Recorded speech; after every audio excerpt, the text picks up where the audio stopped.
So what I'm going to be doing is continuing to work on my personal portfolio website. So basically, I'm transitioning into turn that feedback off.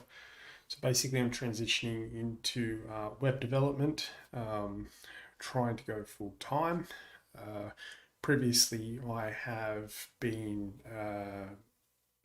well, previously I own and still do own a gardening property maintenance business. But during that time of owning that business, I was forced to basically build my own programs to solve our personal business solutions. So basically, yeah, got a taste for programming, really enjoyed it, and is very stimulating for myself. I'm a lifelong learner. Love learning, and it just marries up perfectly. So yeah, so basically working on the website itself. So basically what uh, I have right now is a React front end website. So I'm still learning the. I know this is like you know it's frowned upon in the programming um, industry, but I, I started off with Python.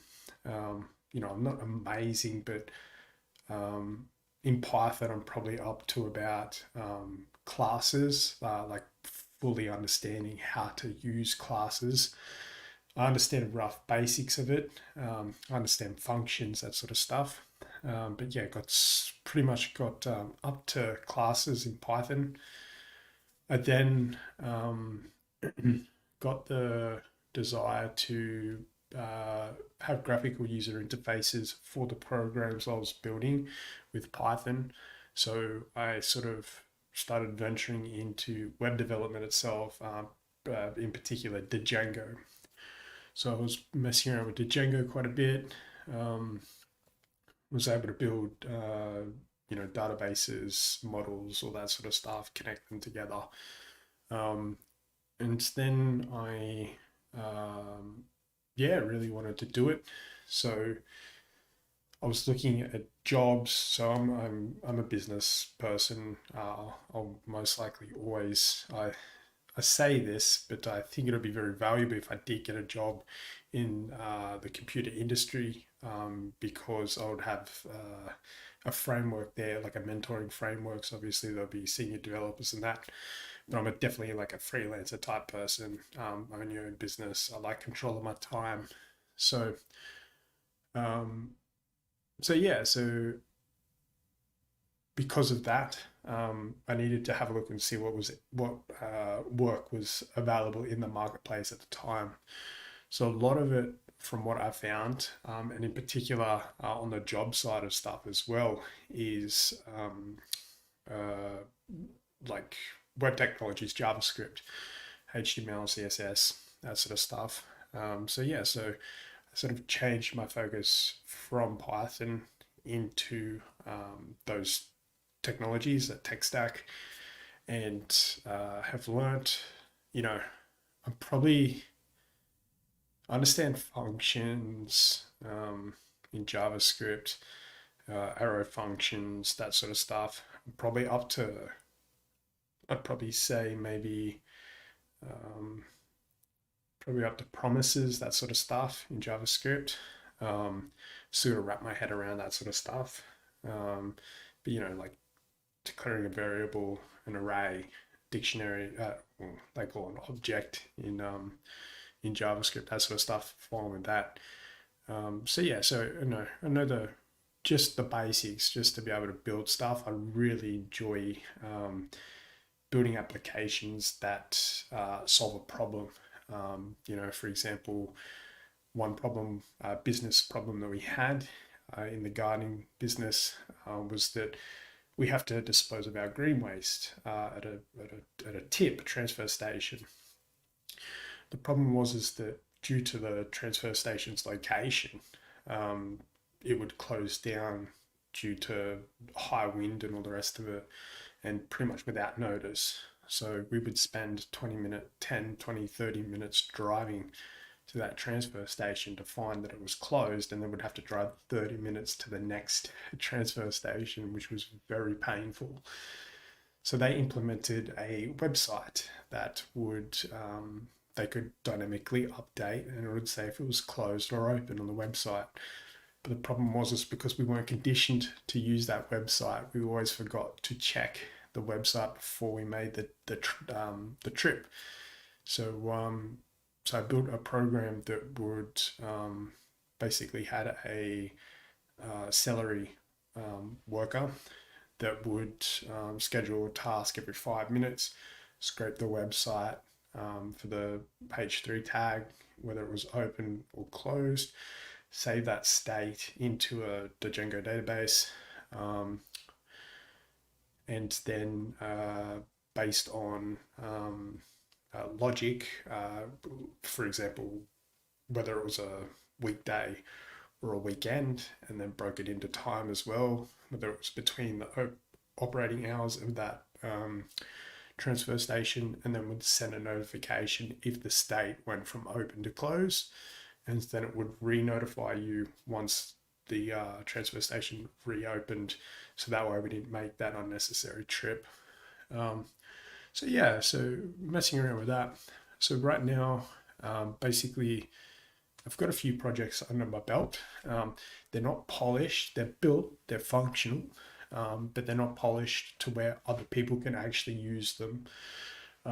So basically, what I'm doing now is building a portfolio website to highlight the skills that I have within React, and then because that website will be the portfolio website, I'll be able to then have my projects on that site to showcase other skills, or the scope of the work that I can complete. So yeah. And back to what I was saying about before about sort of frowned upon is that I'm not an absolute JavaScript expert, and it sort of is a little bit frustrating learning React, because not only am I learning React, I'm learning JavaScript, and then also because I'm using Material UI, I'm learning Material UI as well. So it's quite a big learning. There's a lot of learning. It's very frustrating. But yesterday I had a bit of an epiphany. Well, not epiphany, but I had an experience where I was quite frustrated with myself because I wasn't actually learning I wasn't learning JavaScript as easy as what I was with Python, and I didn't click straight away, but after I had uh, used the process I used to learn Python to learn yesterday, I realized where I was going wrong. And because React is based on components, reusable components, someone creates a component, you then reuse that component. You might have to pass in some props and all the rest of it, but you reuse the component. So you're very inclined to copy and paste the component and not understands the inner workings of that component. And yesterday I built this the hamburger icon was already there, but built the functionality for the hamburger icon to the point where it opens. You have all your list items here with icons, and then also some social links as well, with the functionality of closing the drawers. Obviously, we're working with state here to open and close the drawer, and the functionality to, once you change the page, the drawer closes, we can come back and it closes again. And then we also have the open up a new page in a new tab, but it still stays open. So yeah, that's what I was working on yesterday. There's not much to it in regards to the front of it. So obviously we've got a header, components, we then have this main section here, the hero content, bit of lorem ipsum here. Just working on this section. That's pretty much where I'm up to there. And then we have the footer here, the social icons and whatnot. We do have a sign up and login, and they're just material UI templates. All of it is material UI, but this is pretty much pre-built, this entire section here. So these are not connected to the back end just yet. I actually do need to do a bit of research. I understand, I'll have to go through it again, but I understand how to set up the back end to handle API requests. I've got another project that I was working on that was dealing with that, set up the connection in the fetch request on the front end to get that data, but actually handling login and all the rest of it, I'll have to work that out or research that, read the documentation to set up the serializers on the Django side of things to handle those requests. And then obviously we'll need to implement on the Django side, what's that called? User permissions, that sort of stuff, what they can access and what they can't. So yeah, so what I'll be doing is basically just continuing on working on this. So yeah, I'm just going to jump into that. I'm going to talk through what I'm actually doing as I go through, and we'll also do some also commit and push the code as we work through, really trying to work on the GitHub, well, not the GitHub, but the Git stuff. I pretty much want to get to the point where I'd prefer to be freelancer, but I want to teach myself good habits so that if I did want to transition and go and do, be an employee at any company, that I have those good habits. Like right now, I'm lacking heavily on the documentation for the code, which I'll probably have to go through, or which I will have to go through and write all that out. But just like one thing at a time, so that just the get stuff, pushing the code, which I have been, which you can see by the where is it? Repositories. I forget how you do this.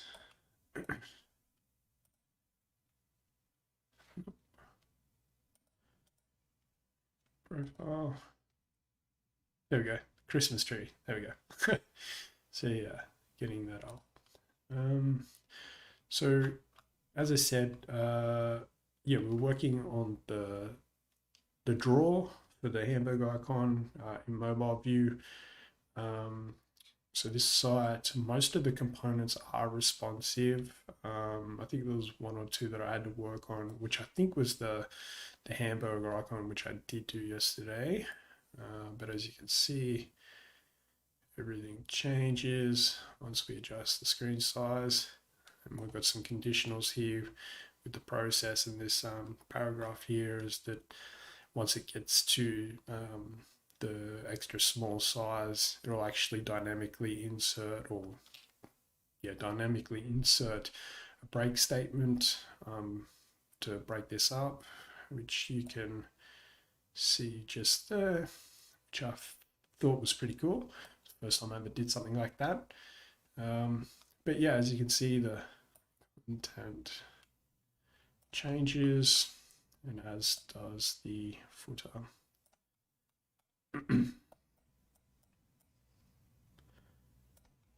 Which, doing it for the first time, I thought was pretty cool. So that's that.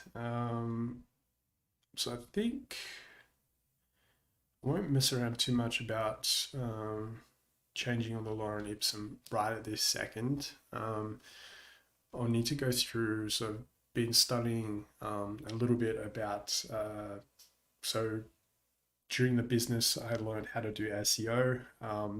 Took our website from about three visitors per day to about 450 a day, and we're just about to get up to about 18,000 impressions per day as well. So I've got the SEO and all the rest of it down pat, but I do need to work on copywriting skills. So I've been reading a couple of copywriting books. So we've got a couple here, just the copywriter's handbook, and there's a few other ones. Breakthrough advertising, hey Whipple squeeze this, how to write a good advertisement, and a few other ones. So need to brush up a little bit more on there. So just pretty much, most of these books talk about that, most people, most like the massive people, the population already have predefined problems, whether it be they're chasing status, or, love, or they want to feel like they do their part in the world, that sort of stuff. So tying your marketing message within or those already predefined, I can't find the right word, but predefined sort of positions people have. And that way you can build a connection and all the rest of it. But yeah, so basically, I think once I go through everything and sit down and actually think about it, I think the whole angle that I'm going to have for the for the freelancing, that sort of stuff, or the stuff that I would like to do, is actually solve like business problems that businesses don't realize that can be solved, or even realize that it is a problem. So, for example, a program that I built for the gardening business, we would have to we would have to reformat photos in a particular way, just because we originally started doing that to sort of set ourselves apart. But the end clients that we're sending those photos to really liked that format. So if we ever deviated away from that format, because it was super time consuming to do so, they were like, hey, like, do the photo, do it how you were doing it before, which was pretty much just, changing the photo to the property address, and then like photo one of, two, and then putting all those photos into its own folder, which was the property address, and then compressing those photos. We would then also have to resize all the photos as well, because it was taken with a 4K camera and the file size was way too big to send through email. So so basically, we would send up to about, we're sending between like 40 to 60 photos in one go, because we'd take the befores and then take the afters, just a proof of work, but in a nice, pretty way. So we had that problem. But the problem was for us on our end is that it was taking half an hour to do each work order that we would do this for, which was really starting to stack up over time. It was very time consuming, and it was becoming a daunting task to do so. So basically, what I did was I created a program that would make an API request out to the CRM we were using. It would then, based on a job number, it would then make that request and then return back any photos that were uploaded to that work order, or that job number in their system. There were also PDFs because of the invoicing, the quotes. So we had to set up a filter that would, or a bit of logic that would get rid of those and only retrieve the images themselves.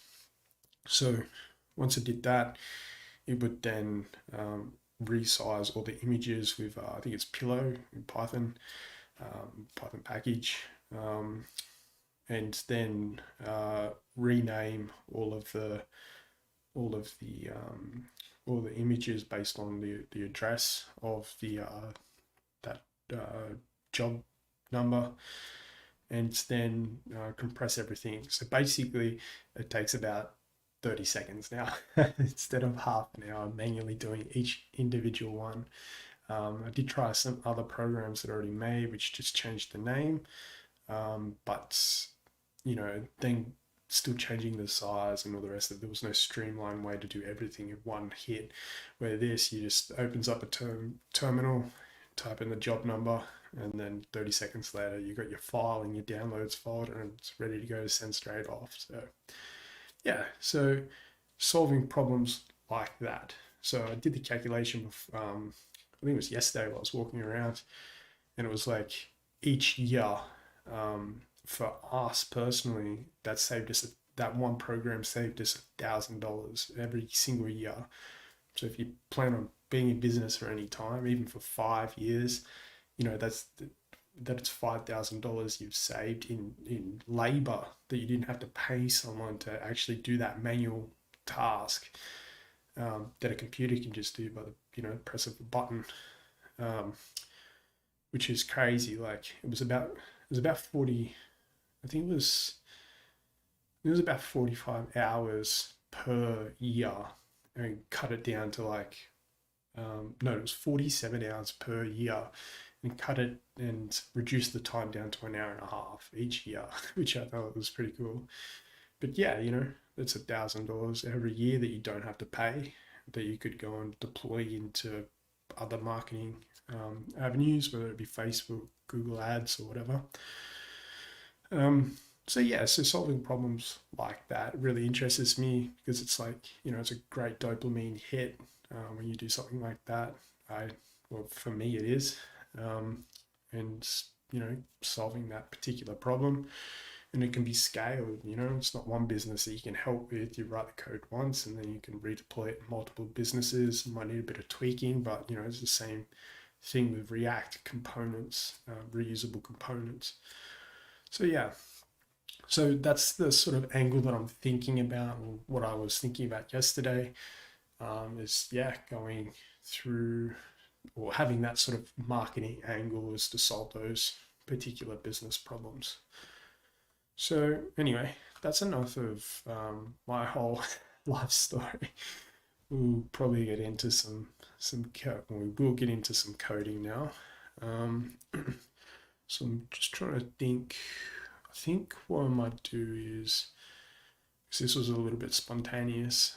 I don't have a plan for exactly what we're going to do. So I think what I'll go for, something easy, which is maybe the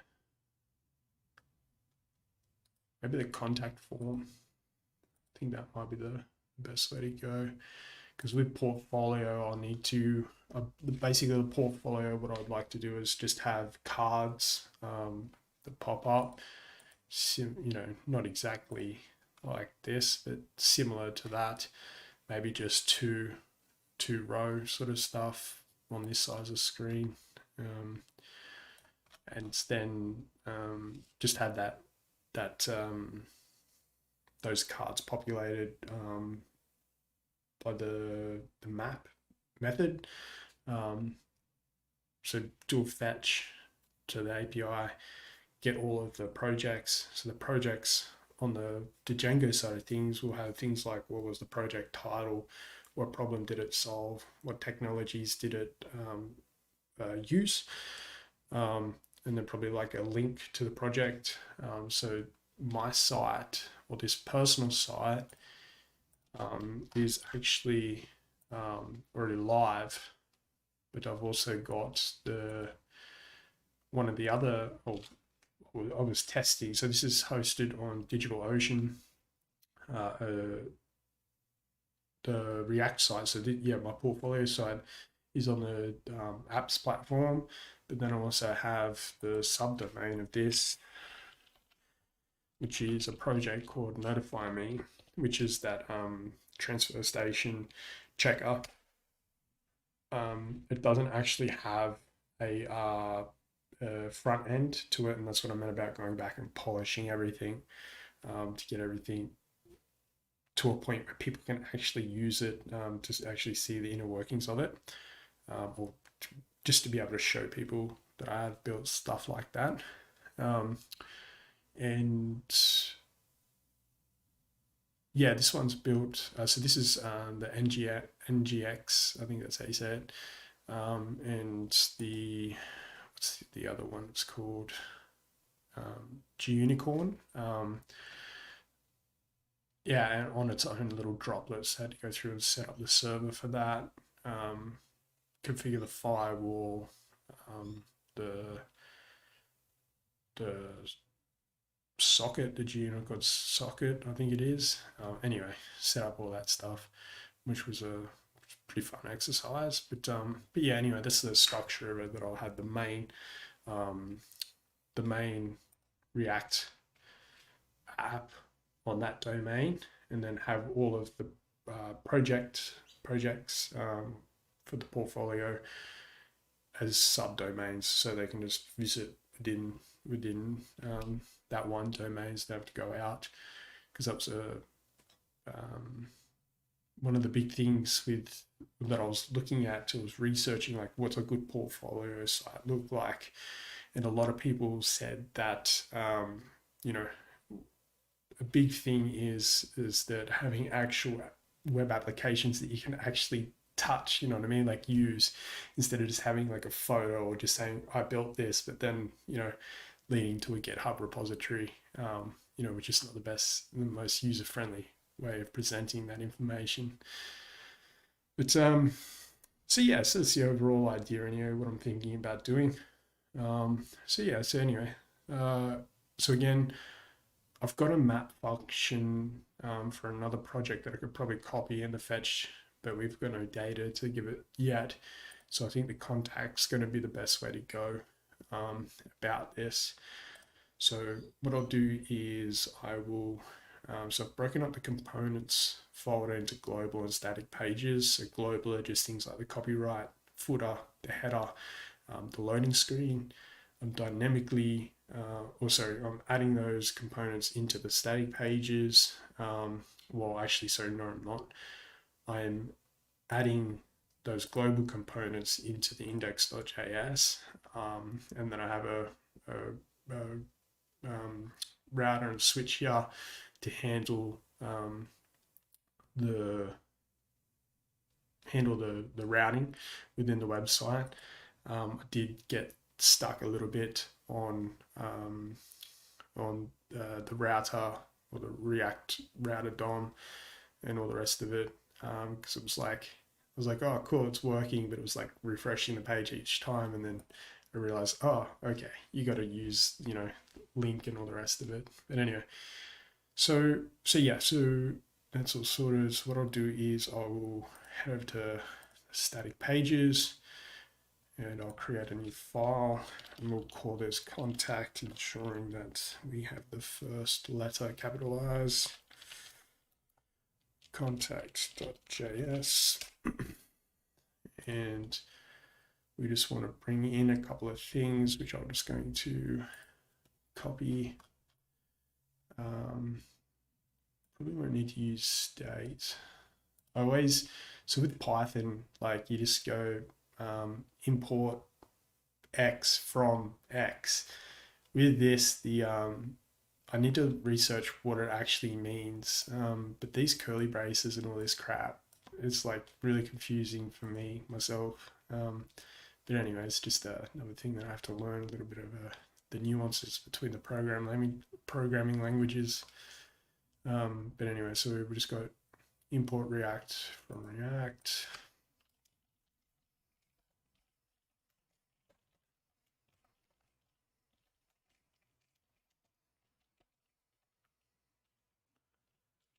React. So that's fine.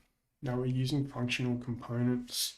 I have been learning I'm not sure how you say this, but like class-based components on a Udemy course, but it's still, yeah, just learning the nuance, the differences between it. Most of what I can see is like what I'm up to is like the differences between um, using state between the two, which, yeah, it's been interesting anyway.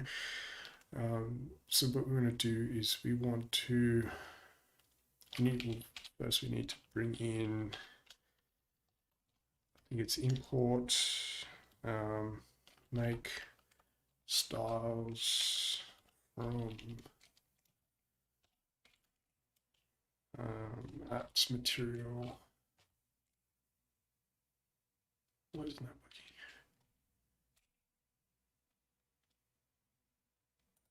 That's one.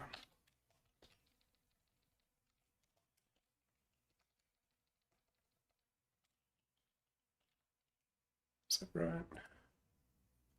Where's the page?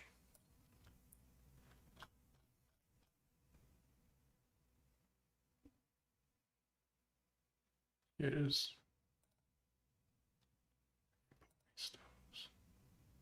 Not sure why that linter is not working. That's why. Jeez.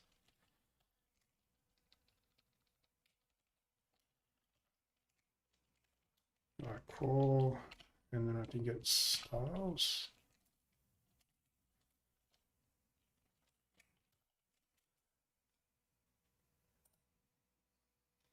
Yep.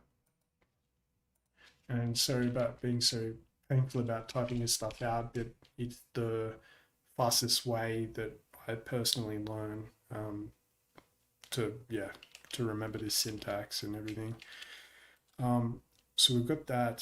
So the reason why we want to import make styles is because we will currently right now I have my CSS in the component itself. I need to do a bit of research on actually how to basically call in a CSS file outside of that, which I'm pretty sure you just, from memory, you just import it in, and then it is done, or it automatically, as long as the classes line up, automatically apply the styling to those classes.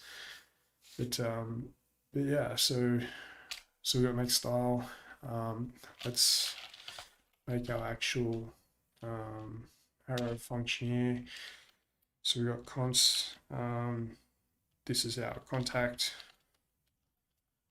page, and we want an arrow function. We won't pass anything in.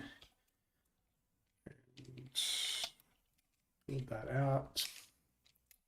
Inside that arrow function, we would declare our classes variable in a second, but first we need to handle our return statement. I believe is that. Just double check. Yes. Oh, slight little over there. Cool. And that's what will actually return to us. And I'm still trying to get the hang of the semicolons as well. I believe there's a semicolon here and there from memory.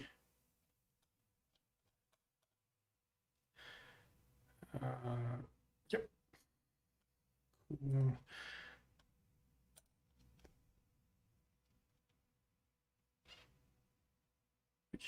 So that's that. So yeah, we'll get to the expression in a second. And then we want to export this component. I'm not sure if that's the right terminology, export this component or export this function. Anyway, export default, and that's contact. Cool. And so then we want to import that component into our switch here. So we want to import contact from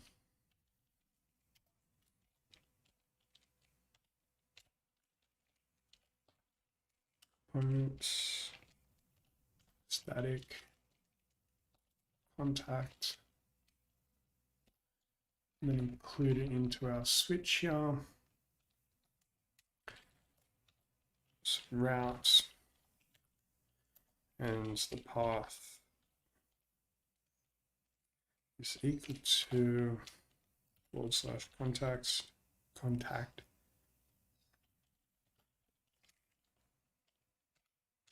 and we want to use that exact match for the path, and we want to use the component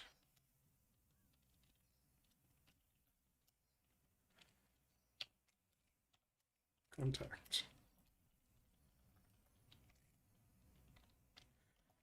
Close that off. Awesome. Now if we just head back over to the contact, put a simple h1 here. Hoi. Save that, head back over to our app, and then if we click contact, we don't see it. Why don't we see it? Contact.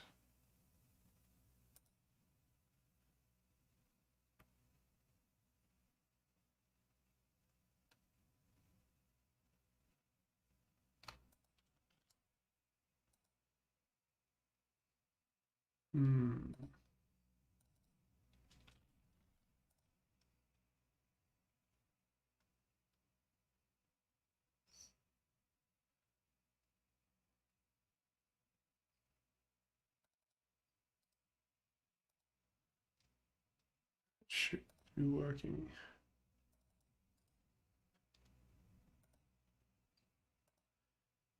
Just make sure spelling's all right.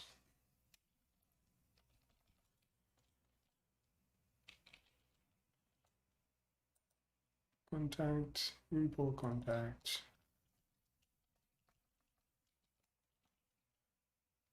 Wrong contact.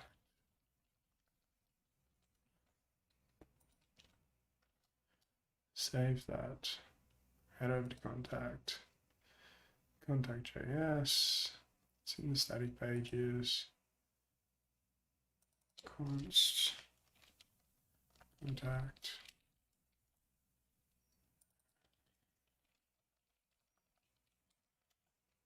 Export default contact. Oh, God. It would help if I was actually on the local development site, not the actual production site. Anyway, hold up. Now we've lost our the front end npm start.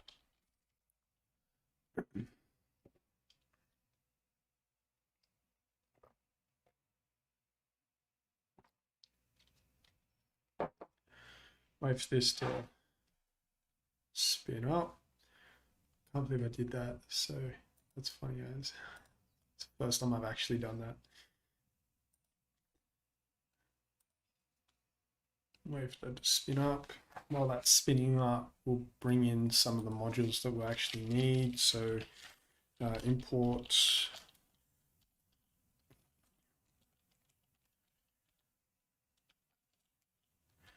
photography from material UI for topography. Cool. And this is spun up, and then we go to contact, and then we have Hoi. Awesome. So I'm still learning on actually how to structure these components. So every time that I've watched a video on someone building something live, or not live, but have built, taken a video of the process they've used to actually build the application, I see a lot of they're actually like reusing the individual parts. They're breaking the components that they use.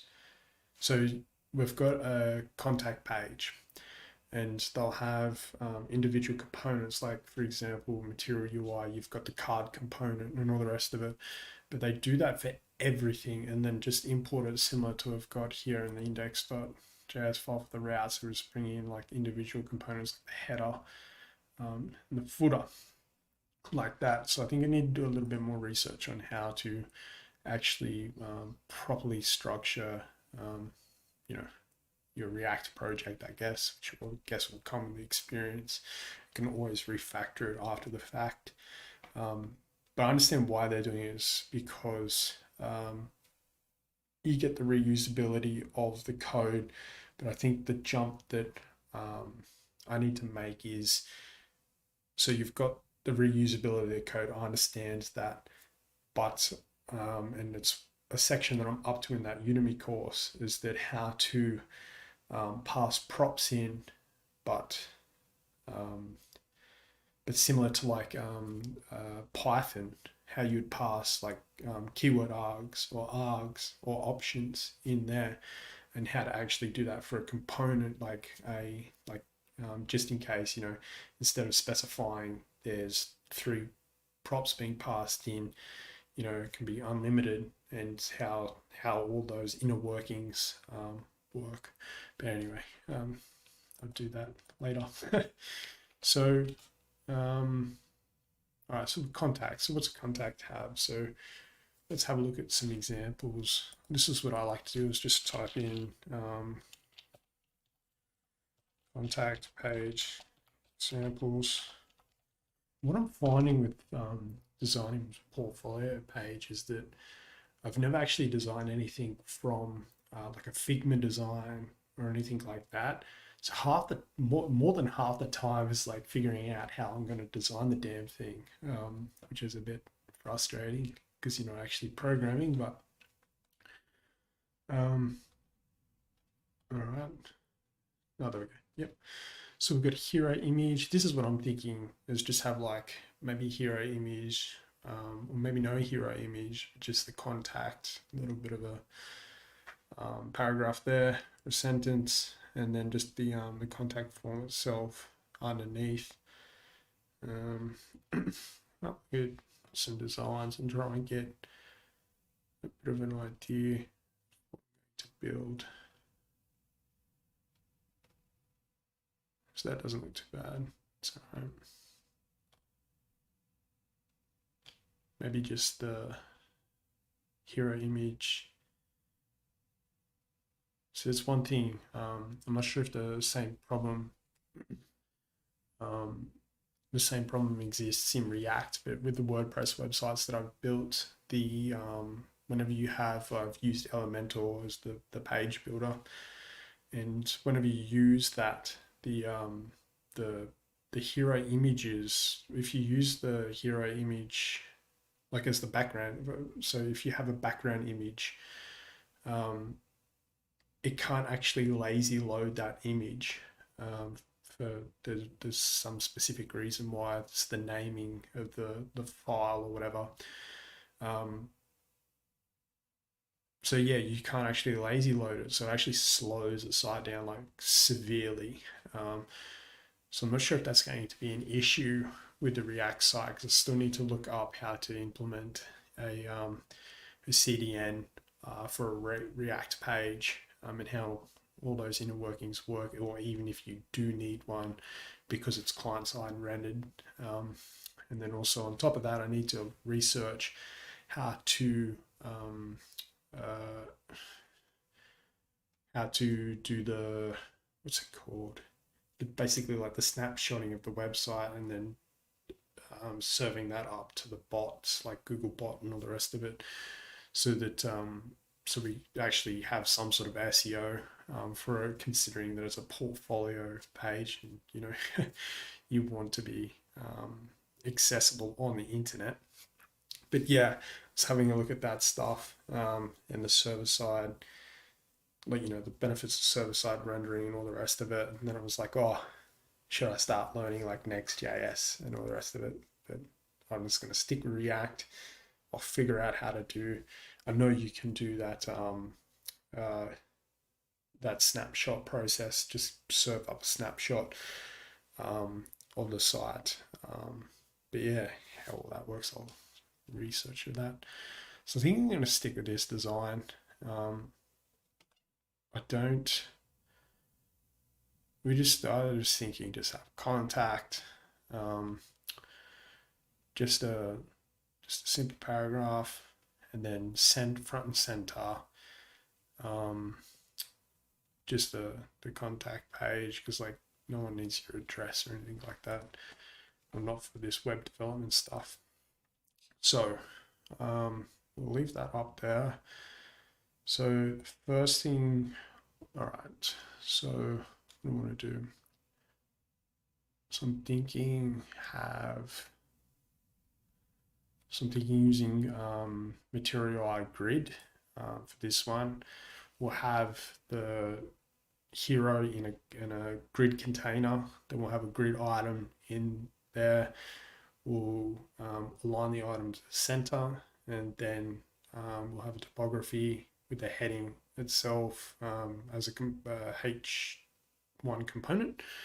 So what we need to do is we need to bring in, and I need to stop using my semicolons because we're not in Python. So what we need to do is import grid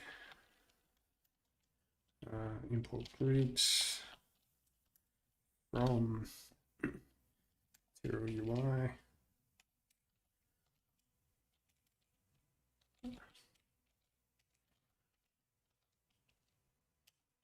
Cool. I'm gonna make that grid. Cool. Grid item, grid containers, no need to import them. We have topography, we need link. This link, I think links React on router. Grid, button, topography, container, card. Yeah, links React. I always say React DOM router. It's React router DOM. And we'll probably need a divider as well. So we can put the divider now.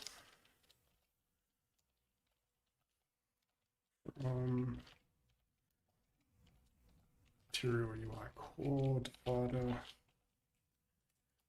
Awesome. And again, semicolons. And then we want to import link from React router DOM, semicolon. We're just going to set up. So from memory, it's const for the styling. So it's const use style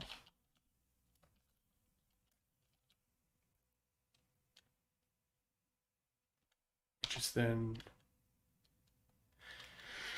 const use style, which is then, I think it feeds into an arrow function which takes in the prop of make styles.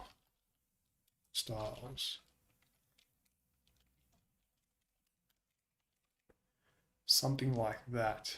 Let's see if I got this right. And then from memory, it's first we need to close that. Regardless. Second, we need to add the constant classes, which is equal to use style. I think that's it.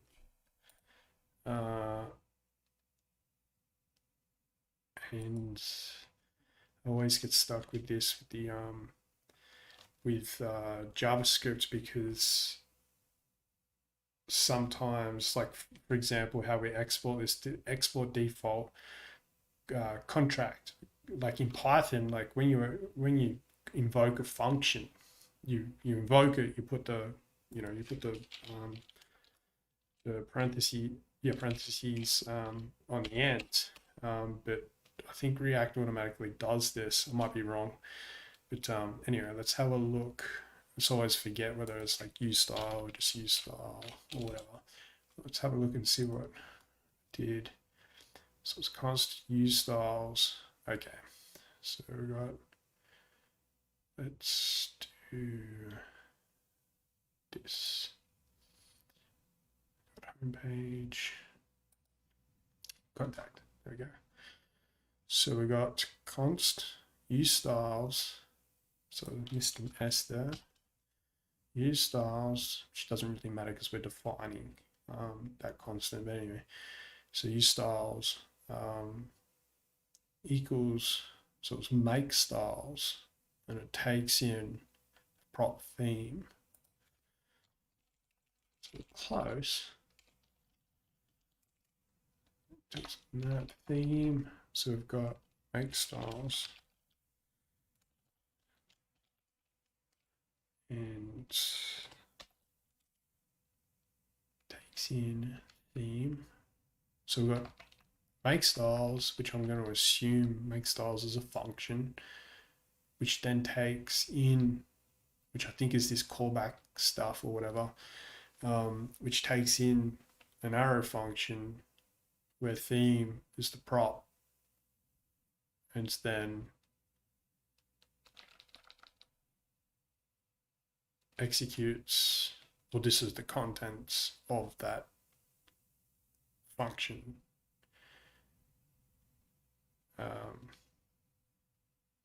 This is a anonymous function. This is why I always get stuff with this. Anyway, so we got make styles. And this is why it's important to go through the code like line by line, because obviously I don't fully understand it, and it allows me to try and understand it, or identifies that I need to go back through and go over this stuff. So we've got make styles, takes in an anonymous function, which the prop theme is passed through. So that's that. Then we need to finish this off. It's like, if it is an anonymous function, why is this curly brace here? Why isn't it just the, why is the parentheses there? Why is the curly brace not just a curly brace? Anyway, I'll do that research. So we've got that, and then we take in whatever our class is. So our first class would be the hero container,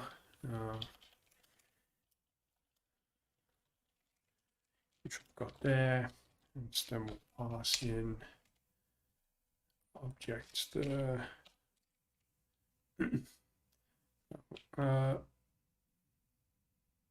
Yeah, that's correct. And then we need to close off this one like so, which is that. And then we've got one more, which is there. And then we need to change this to use styles. So we've got that, and then const classes use styles, and we do need to invoke that function. Awesome. So we're getting there. I was very close, but yeah, anyway. So what do we got here? So we don't need this anymore.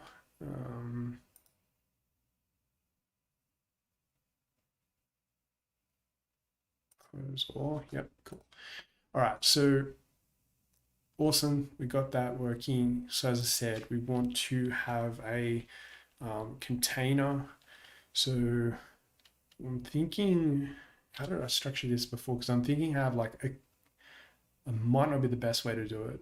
I'm not sure if it's the right way to do it, but have like a container itself. So a material container, and then have the grid container inside that container. So this home page we've got, so we've got an actual container itself, and then we've just got the grid item inside there. Well, we've got a grid container here. I'm not sure if that's the right way to do it. So what I'm going to do is just going to do a material container and then have a grid item inside that container, and then we'll just have a div. Cool. And then if need be, I can go back and fix that up. So first we need to import container. Import container from material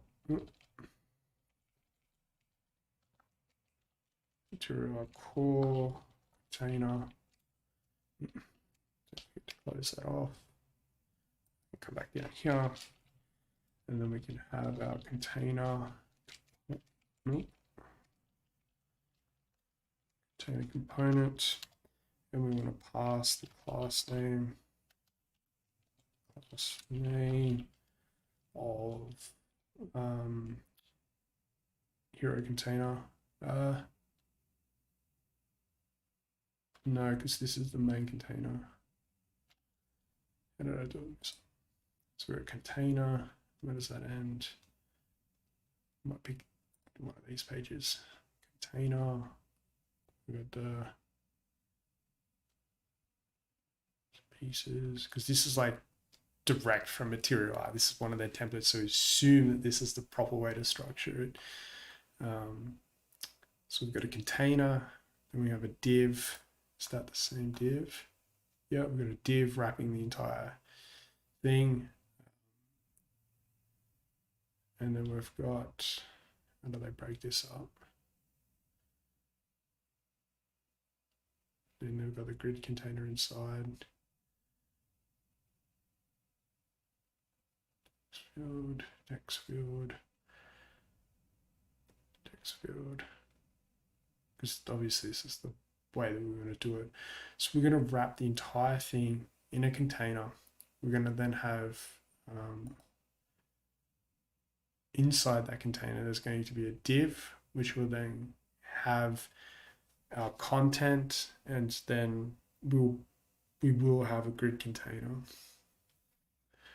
So that's going to help us with responsive design when the page shrinks and all the rest of it, because you can set the breakpoints in the item and all the rest of it. Well, that can happen on item. You don't need the container for that, but we can handle the spacing in that. And that's the way they're doing it here. So I'm going to assume that that's the way to do it. All right, so we need a container in the class. Doesn't need a class name. No, they're just doing max width component. Let's keep with that.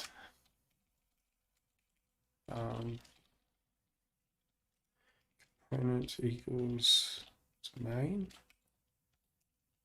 Need to do a bit of research on that. Max width equals XS. Yep. And we'll bring in our div.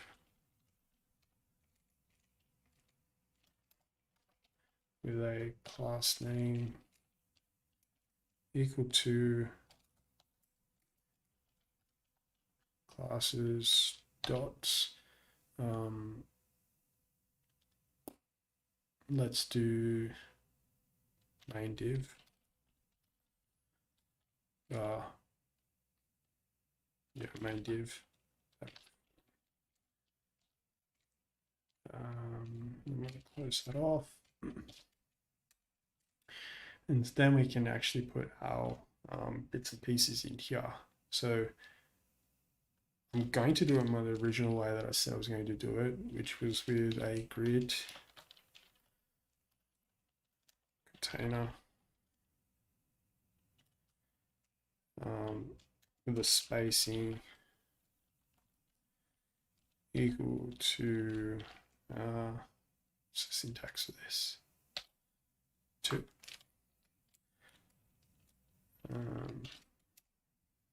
And then we'll have our grid item.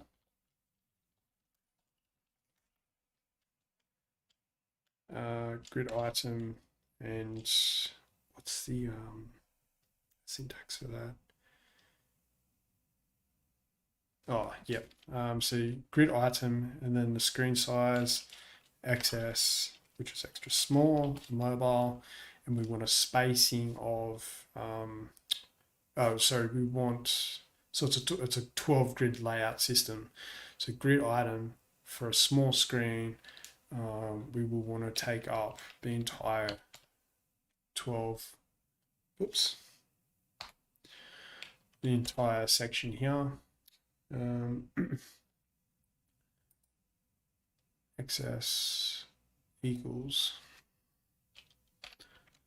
12, and we can define how many columns, we can define how many columns the container has for each breakpoint. No, you can't do that. I think you can. Maybe you can't. I think I did it here. Container max width, Excel. No, you do it just for the thing as standard 12. That's right. So we've got our grid. It takes up the entire space. So our grid items, that's great. Then we want to have our topography, and we want a component. I still need to understand this a little bit more as well. We have a H2. I sort of understand it, but I don't. I understand it in the way that the component what I assume is you can inherit specific components, but based on the documentation that I read, I thought you could only inherit components that are part of the material UI components. So like, for example, like link or grid or whatever, or, all the bits and pieces, button. But obviously that you must be able to inherit everything, because I've done like H2s, A tags and that, so I need to brush up a little bit on that. So topography component H2,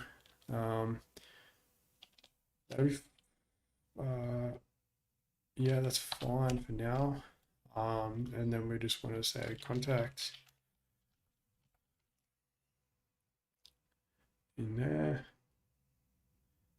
That didn't work as expected. Why is it so small?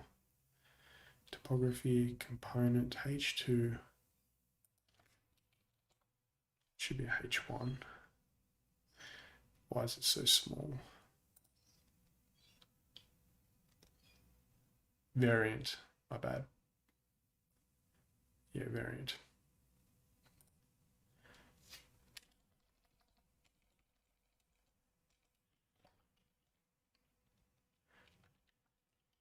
Variant H1. There we go. So variant H1, line equals center. I need to start getting into the habit of making sure that everything is coherent. So change these to doubles.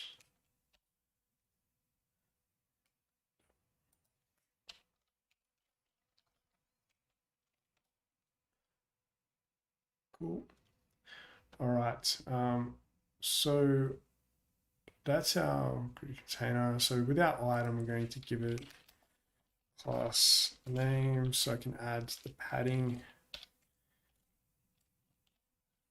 So we have classes, and we'll call this hero, oops, hero heading, cool. And then got a hero container up there. Let's just make this our hero heading.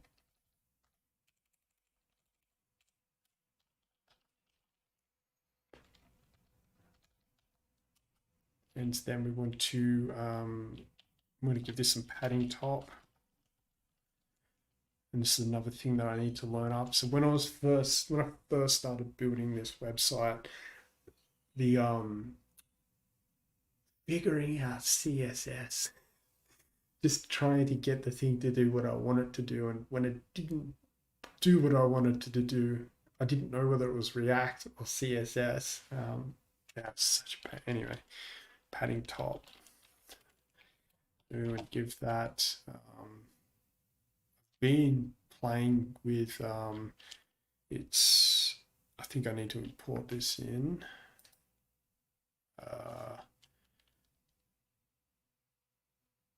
Let's try and do it without looking. Imports.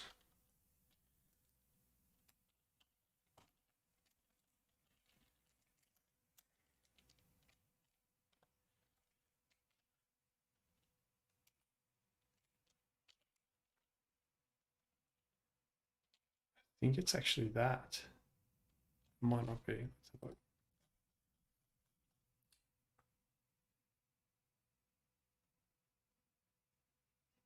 Might actually. No, it's already imported. It must be within that make styles. Cool.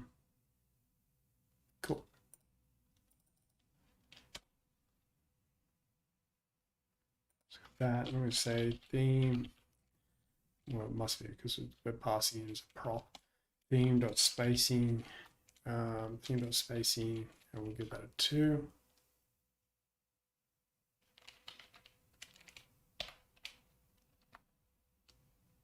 And let's go on heading.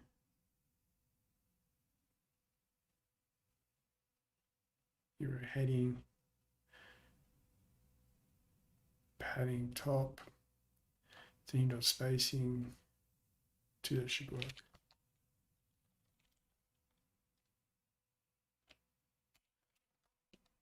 Margin.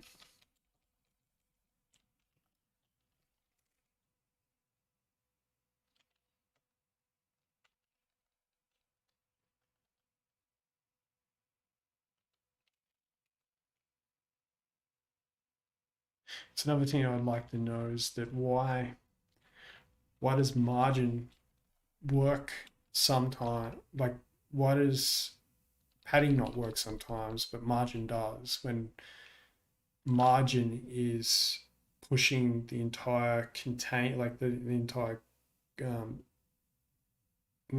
like container or frame down, where padding is pushing the inside the that container or frame. I'm not sure the terminology. Like that. So it's like pushing that down instead of pushing this down, which is probably because that's what to get rip, make styles, hero heading. Maybe it might have to do with the max height.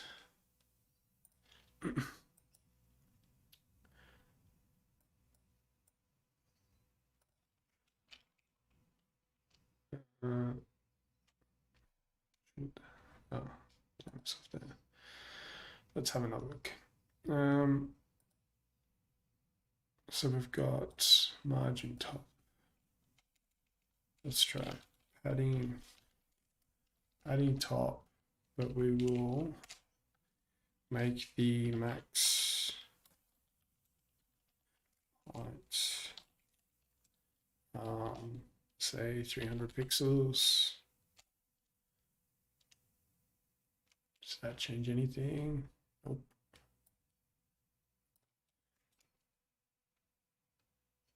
And this is what I meant before. So why isn't this working? I don't understand why it's not working. Look at our div spacing to XS. Is it because size? I need to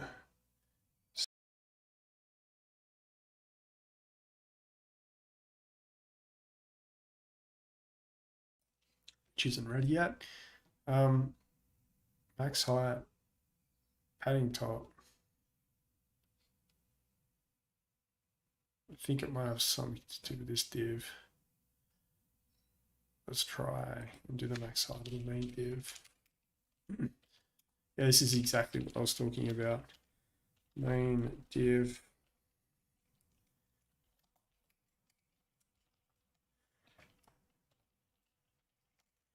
Max height, that 500 pixels.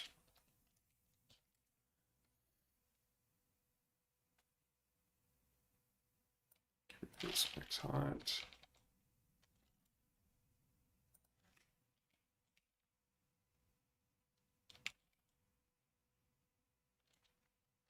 That's frustrating as hell.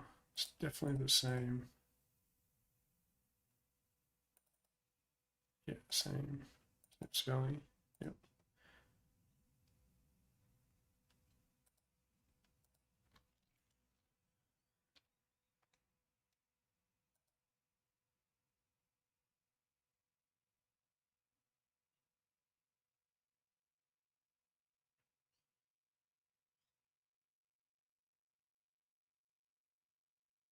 So it's this container.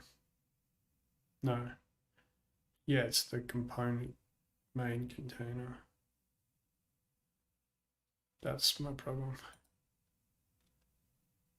Let's quickly just do a bit of a janky thing and just type this in here.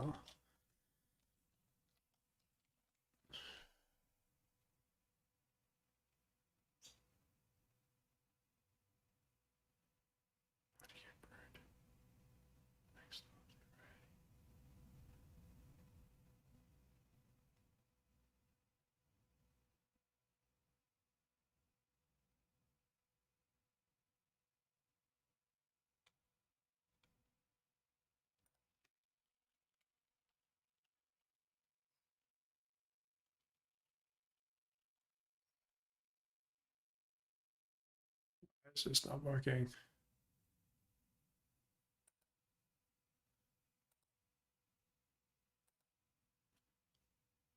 Is the little thing that you get shows you. It says padding, no margin, border, padding.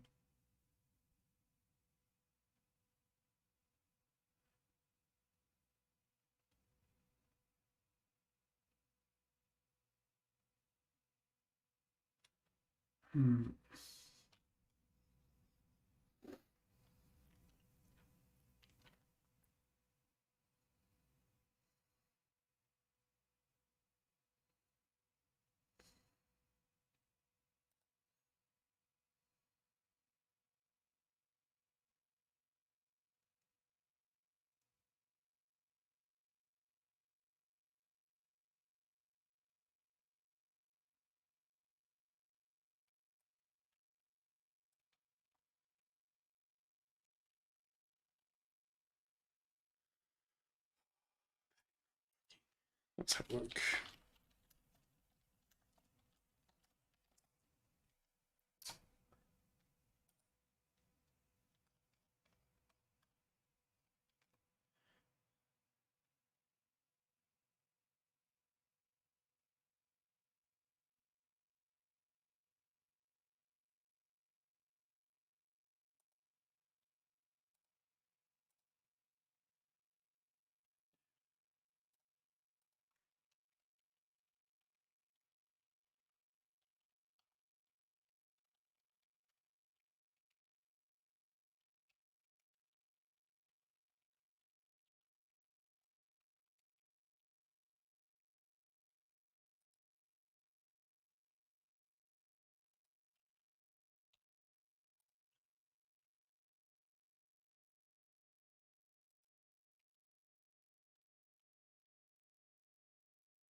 Nope, it's not it.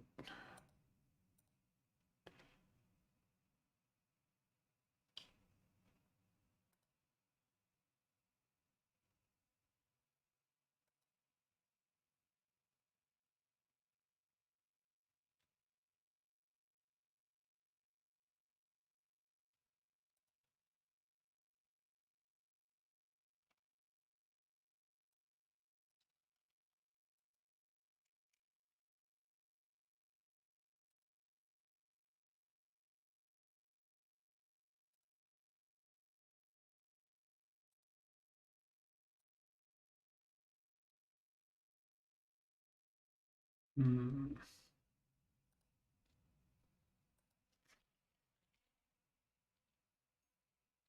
Change.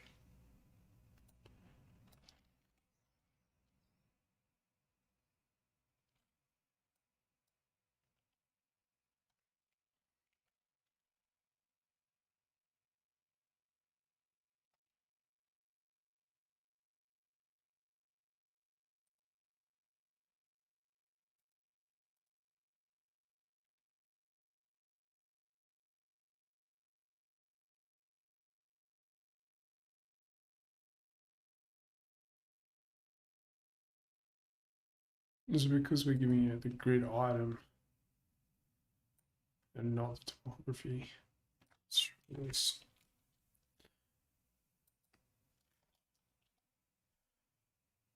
That's so frustrating. Anyway, back on track. Jeez.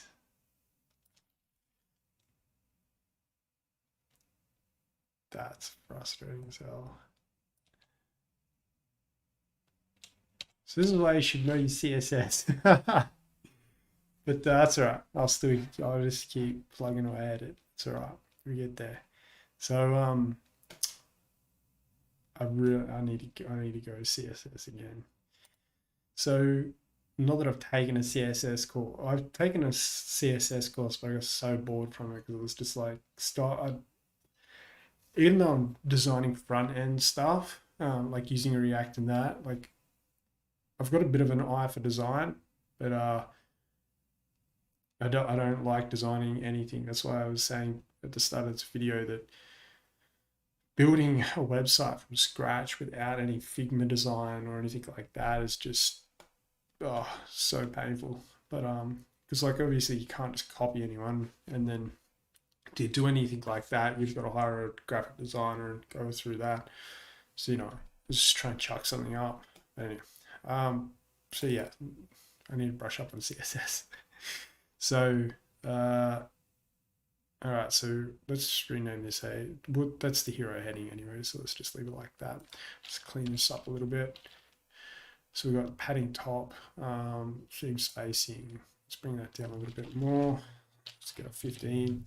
So I believe these are just default values within the theme object itself, so that all the spacing and all the rest of it are coherent and just coherent, I believe.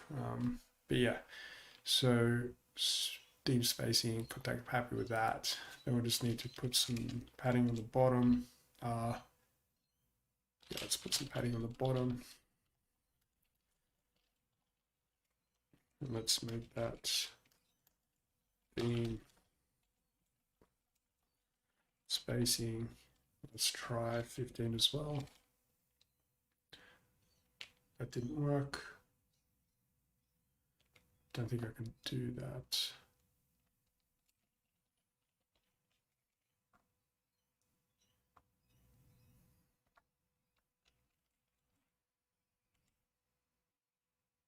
I think this one has to be margin.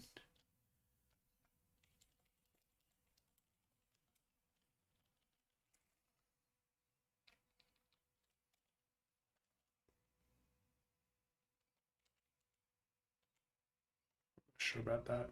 What I was going to do before is just put the padding on the top of the divider. So I'm going to do that because I'm not sure why that's not working. All right, so we've got that. We then said we were going to do a paragraph underneath that. What would we put in that? It's contact. Yeah, should do that.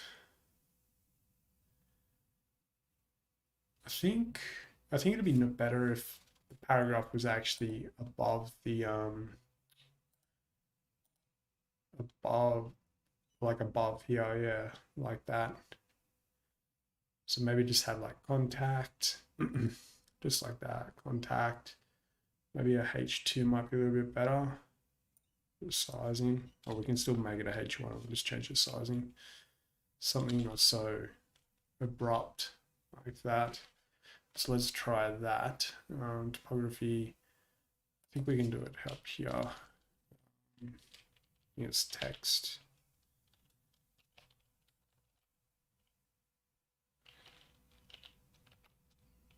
Maybe it's not size.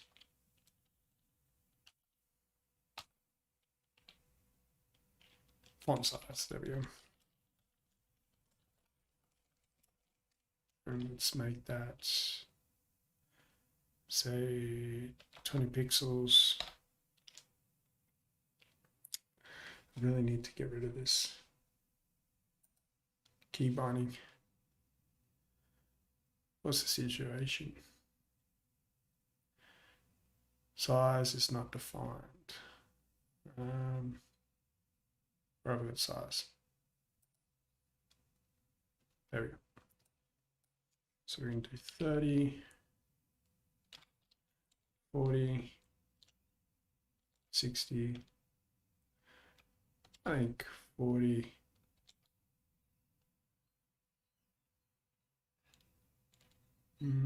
Yeah, 40s, 50s looks all right. So we got that. So then we want to do a divider.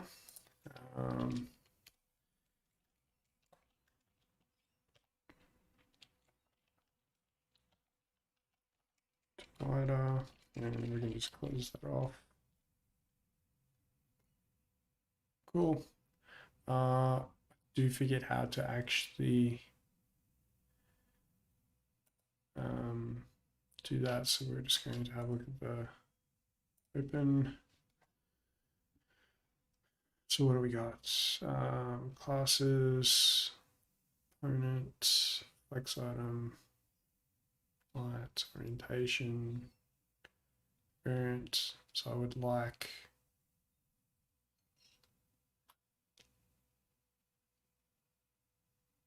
maybe since that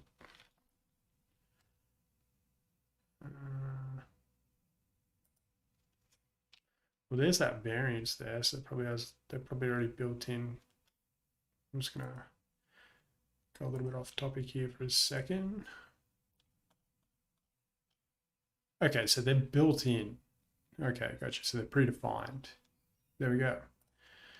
So that answers my question about the variant, which is cool because now I know how to actually do it, because I was getting stuck on the I think it was Link's React router DOM.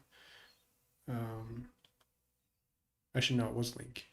Maybe they have it as well. Anyway, well, no, I think theirs was component.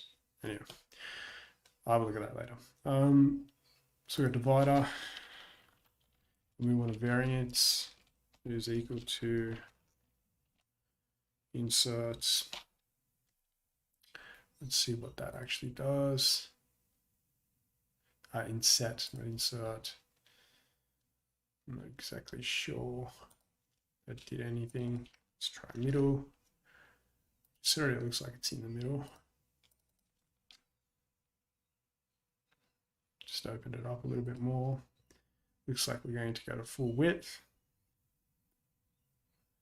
It's full width.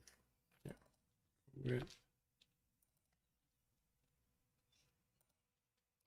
And why is that? Oh, because it's the, I think it's because it's the container.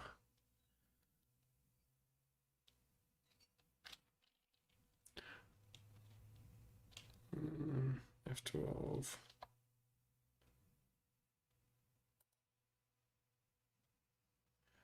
Yeah. Is that going to grow as we... No.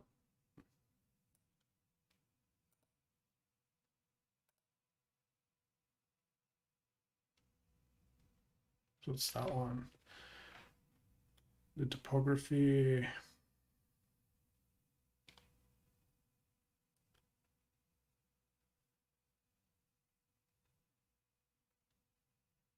Can we do the full width on that? Topography.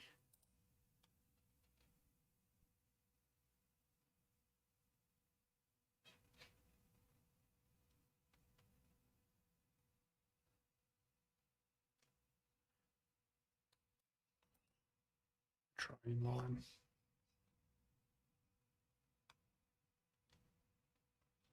I'm going to try inline.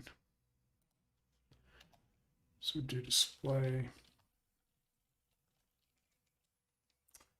equals inline. Nope.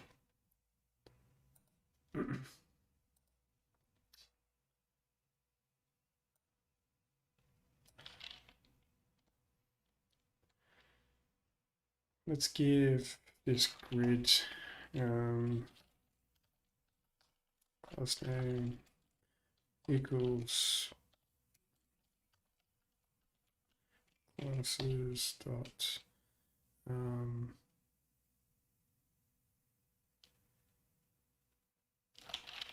grid item.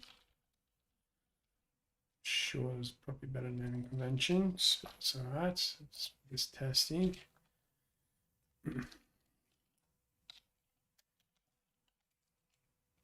And then we want to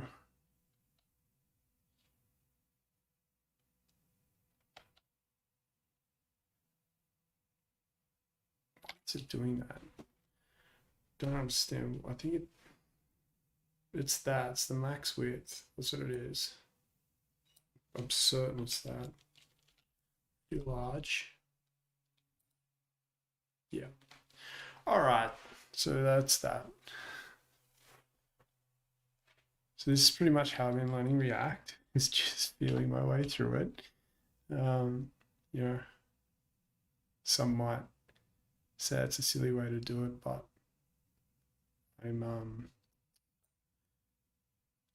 I still enjoy doing it, so that's all that really matters. And it's for my project, so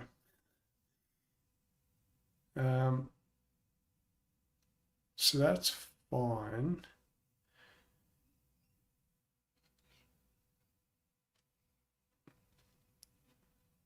Let's just get rid of that. Just want to see how it looks.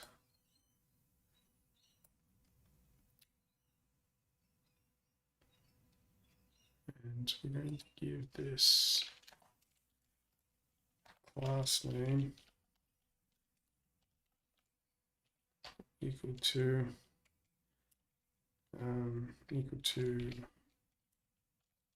classes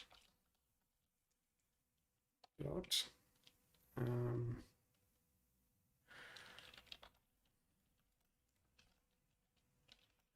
content divider. Bring it up here. You're going to say content divider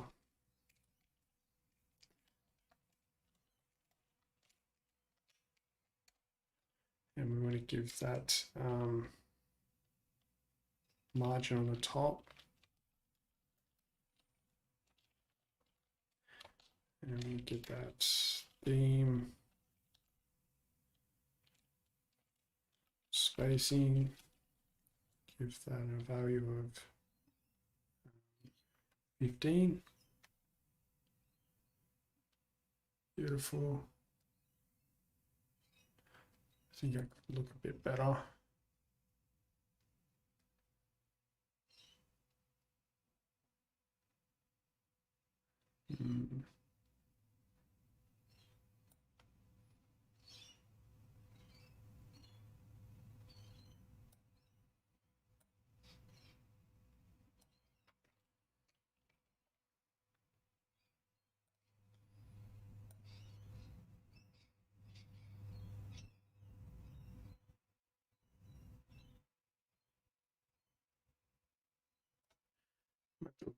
spacing.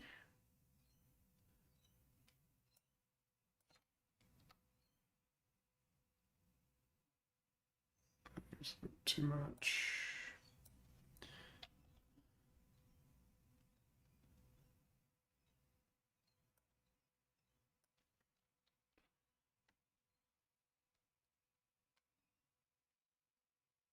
All right, let's stick with that right now. I finish designing the rest of this. All right, so we're in the div. We're wrapped in the main div. I don't think we need this class here because it's not really doing anything right now. Let's get rid of that. Container, spacing, guess what? 2, grid item, extra small. We're going to take up the full width of the screen. Yes, typography, H1, alignment center, hero heading, main div. We can get rid of the main div. Get rid of that.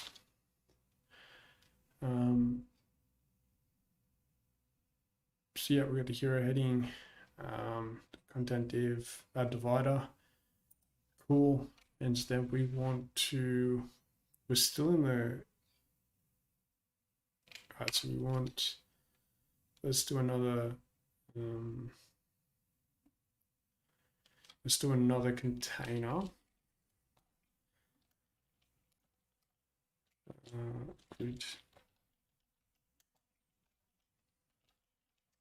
Grid container, spacing equal to 2. Grid item,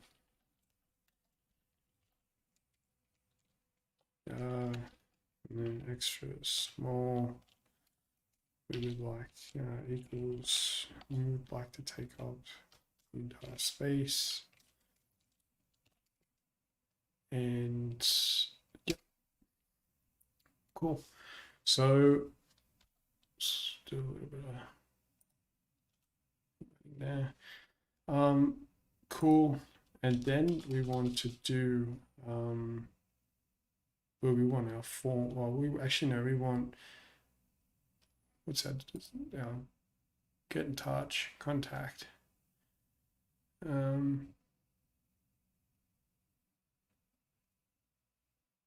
Contact, get in touch below.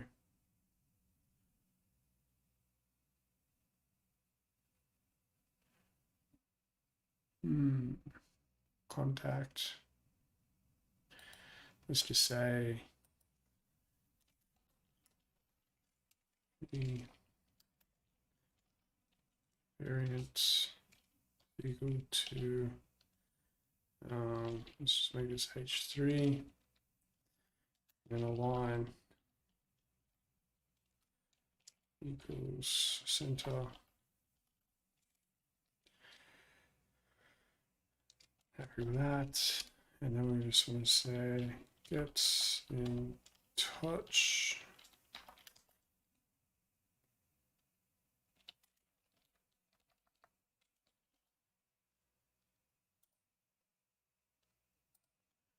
Get in touch. That's fine. And then directly underneath, we'll have a V. I think I can just leave this standard, but let's do a line. Well, it's whatever it reverts to as default. We'll still make it centered. And then fill out with fill out the contact below, fill out the contact form below, and we will be in touch within 24 to 48 hours.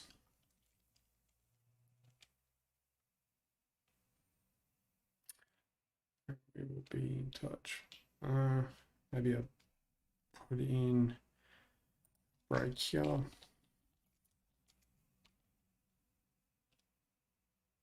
Get in touch for that contact form below. We'll be in touch within 48 hours. I like that better. Do this as self-closing. And we want a bit of padding here. So we'll have, we need to add a class here. Class name equals classes. I'll just copy this.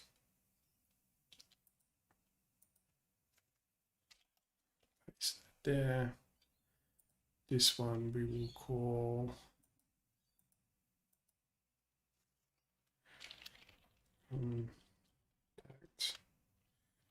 heading.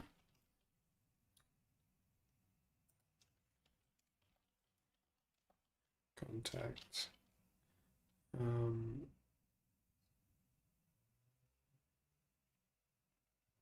Paragraph text. All right, so now that we've got that, so the contact heading, we want some padding. So, that's heading. Yep.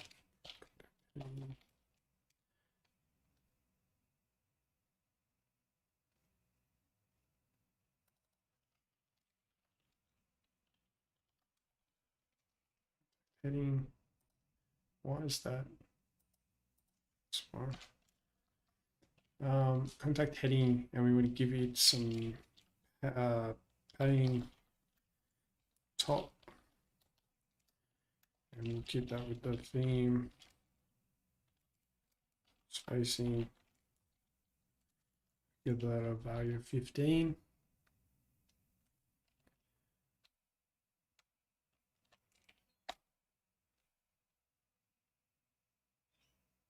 Not sure about that divider. This will leave it as right now.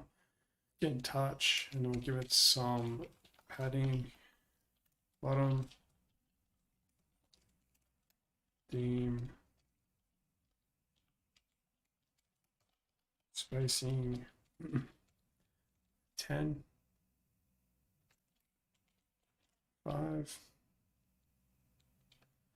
It's not too bad. Got a contact form. And then that's fine. We're gonna probably give the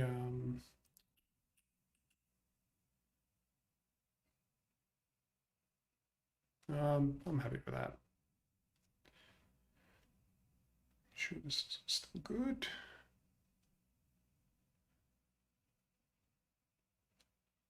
Cool.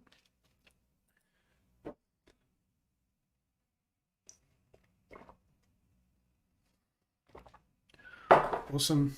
So now that we have our heading paragraph, maybe we could add a full stop here.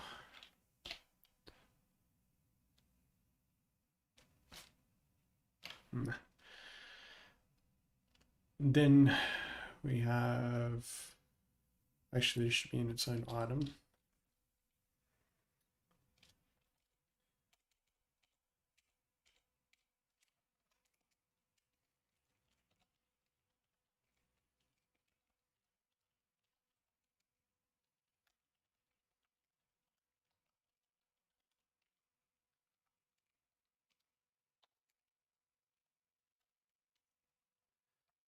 So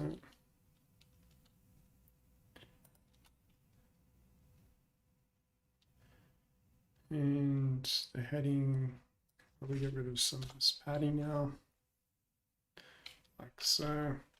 Just get rid of that completely. Cool. So now we've got that. Now we need to do our form field, which in the sign up, they're using text field. So if we get up the documentation for text field, we get this up here. So drop this time.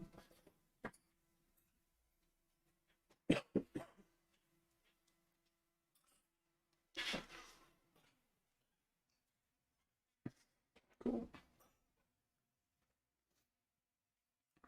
All right, so standard, like these ones here. Definitely want validation.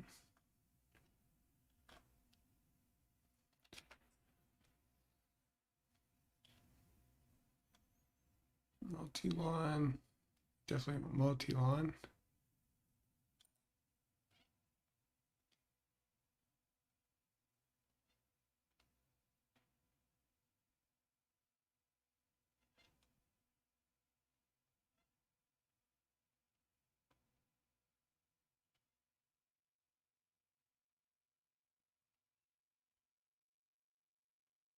So much, so many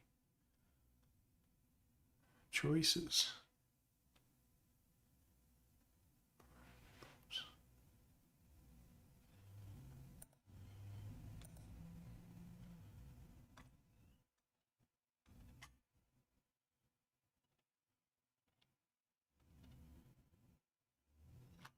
Right. So definitely want the validation. So how is this working? So text field, T spacing, sport. So it's in form, no validate, autocomplete off, div, text field, error, ID, standard error, label error, default value, hello world, field, error, ID, standard error, help text, label error, hello world, incorrect entry, which is this one.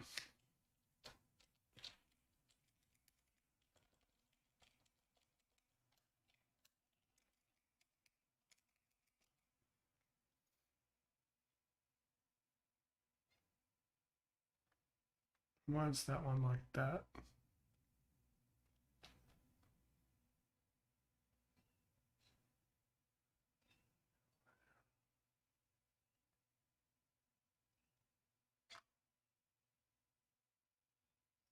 Okay. So you got standard, outlined,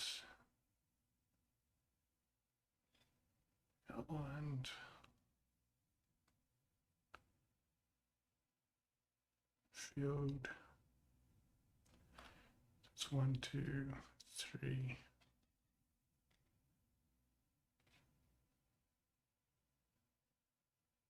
I like this one.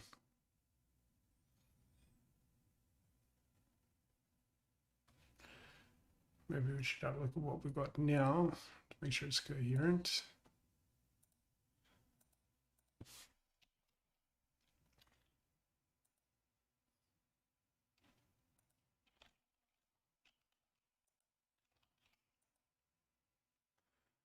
Which doesn't actually give us any feedback. That's what it did.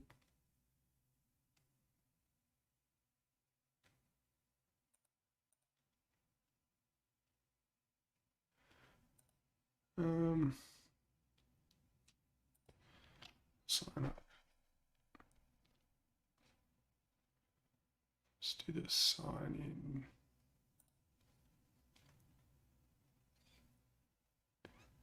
Set the outlined, large and normal, required, full width.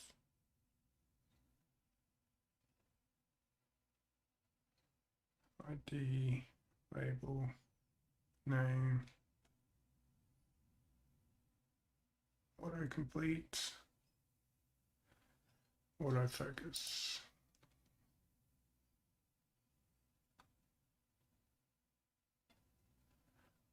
form control.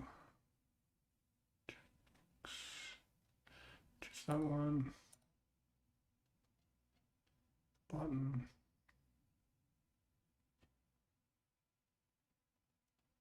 Okay.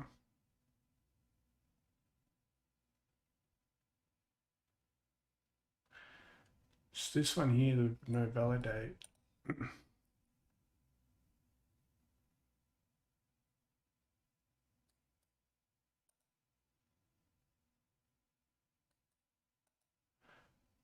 That must mean I actually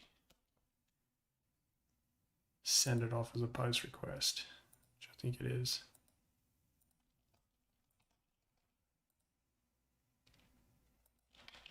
Might be wrong. I'll have to do some research on that one as well. That's cool. So I want a similar one to what we've got here. So we've got the login here. Let's go back to our contact page. She's there. Make this smaller. Go to contact.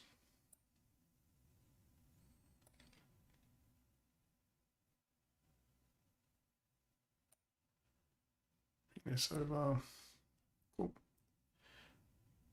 So we've got our own grid item. It's in its own grid container.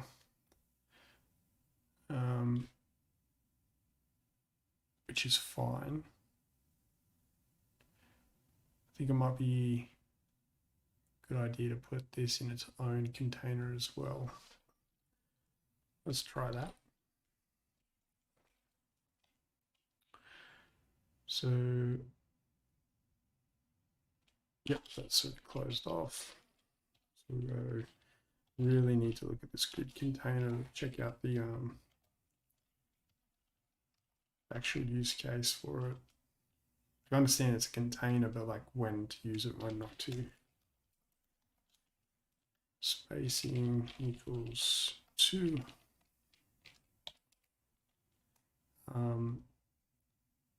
And then I believe we can just stick it straight in this. So build form. I'm not sure about all of the inputs there, so just going to leave it the way it is. And then we want to bring, we need to import text field.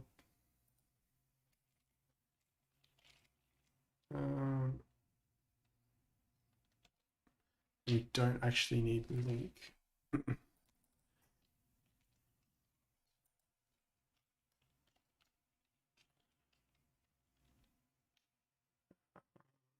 Use text field. What am I doing? Import text field from material UI call text field. Cool. Close that off. Come back here. Text field.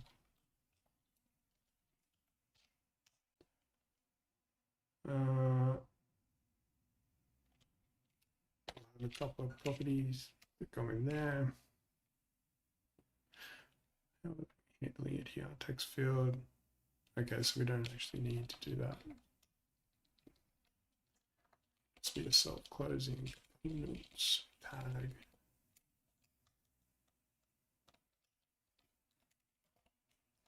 But we can add our properties in here. So we want the variance to be outlined. Cool. Margin normal.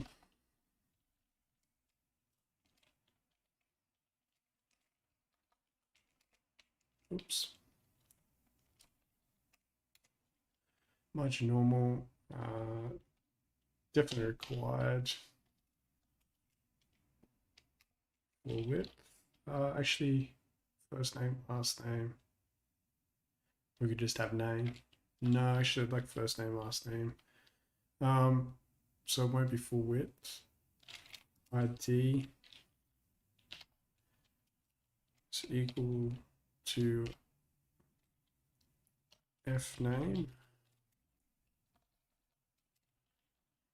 first name, label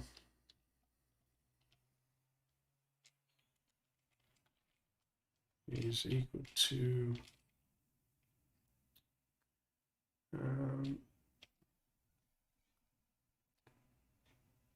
stick again.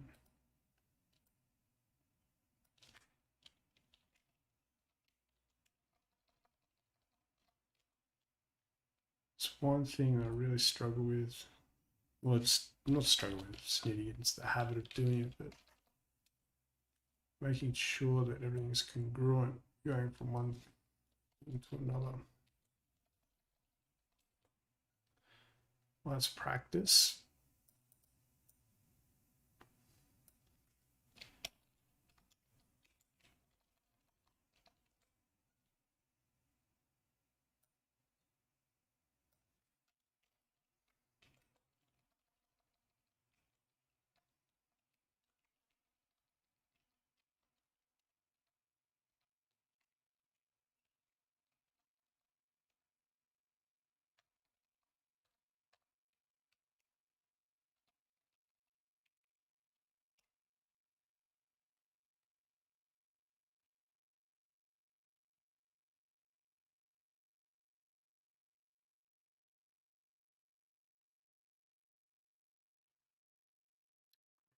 So label, we want first name,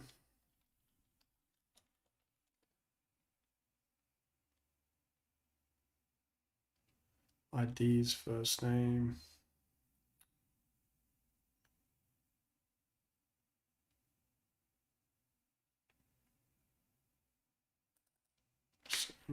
name.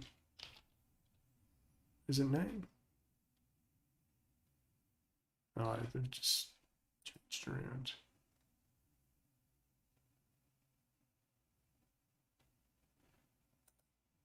Name is first name. ID is equal to first name.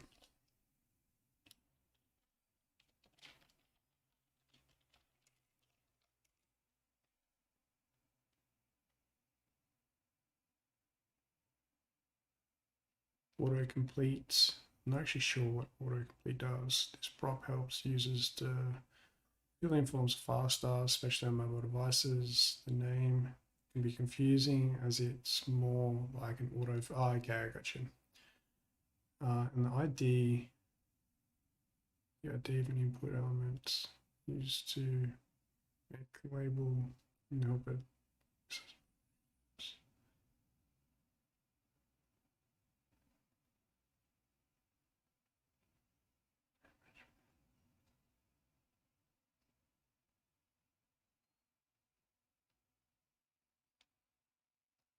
And autofocus. Cool. Autocomplete. I assume that these are predefined, these ones. Oops. Autocomplete.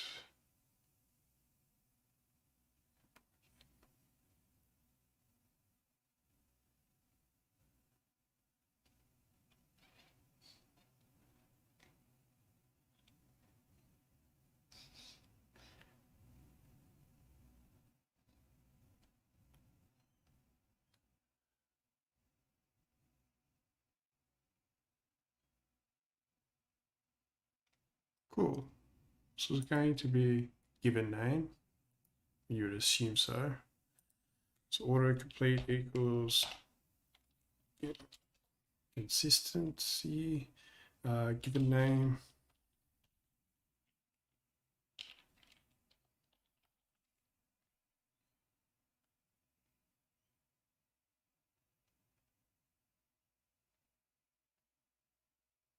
A token that is correct and matching one of the following autofill field.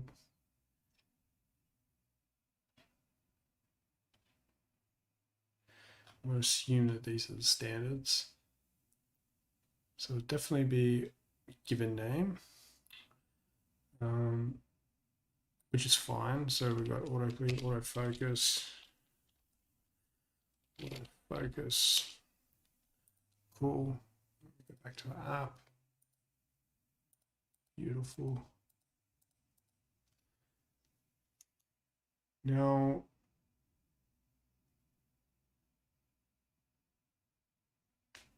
we're in our container here. Container will actually know our form. I'm going to give that this.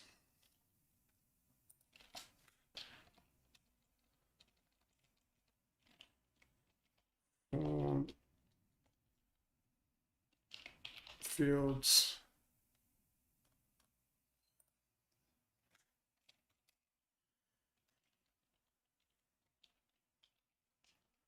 Form fields.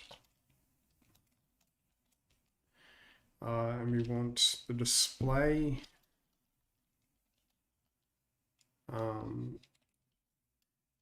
flex, and so we want to justify content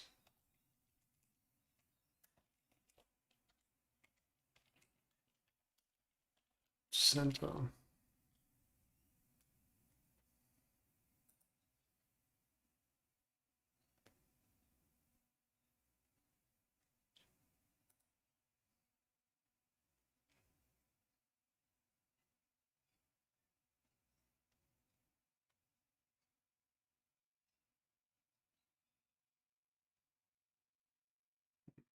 Oh, because it's the form, it's the whoosh, that should work, shouldn't it? So if I do this, maybe it might be best to do a grid item here and then do align items, just allow them to take like this. Grid item access equals 6.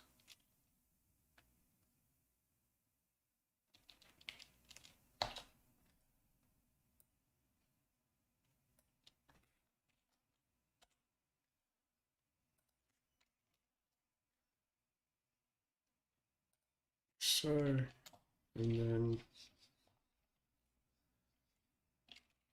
one item, line content, yeah, it is. Line content equals center.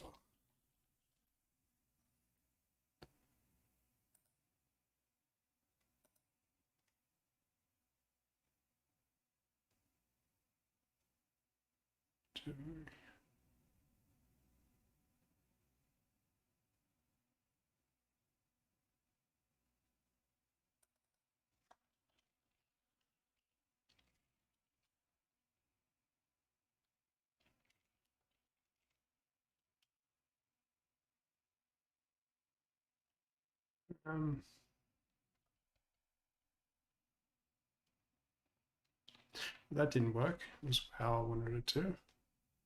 Just gonna try this.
Each item No, it should be each item takes up the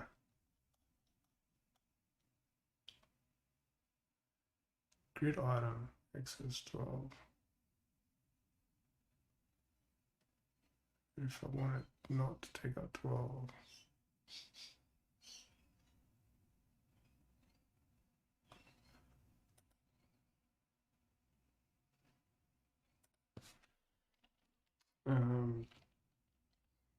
Justify.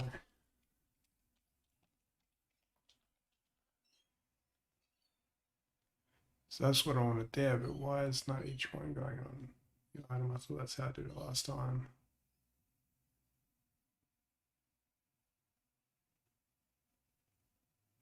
Because there's 6.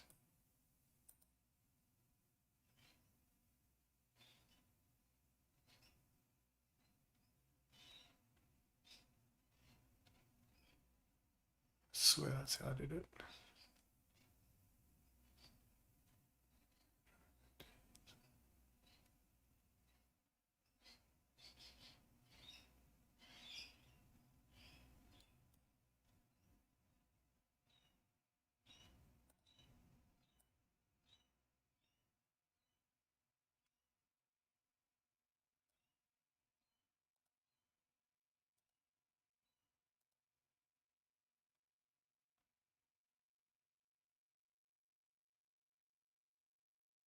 Mapping that. It's an ordered list. It's a grid item.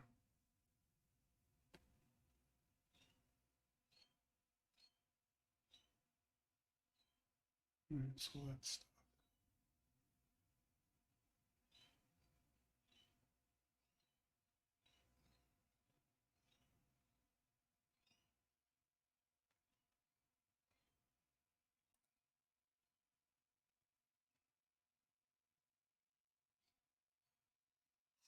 Inline display. I think that's what it is. Those text fields are the display property of them. A block. Text fields. There's the API. Input text field.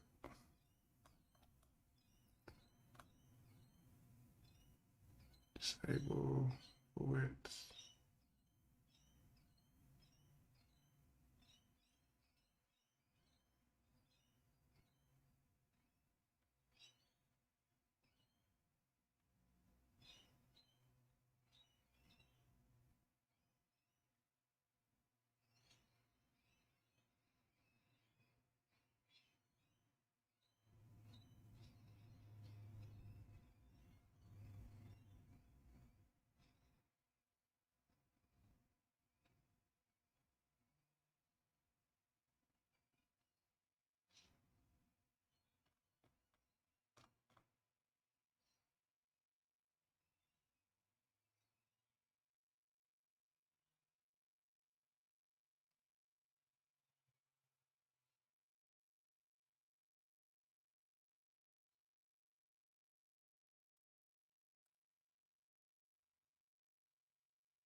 I don't think it's the grid item because the other stuff is I've got other stuff that's working the way that I'm expecting it to.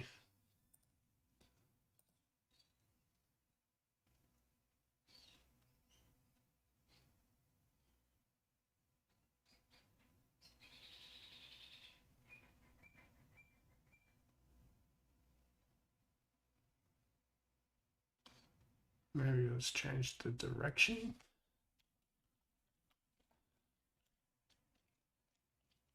Go to row.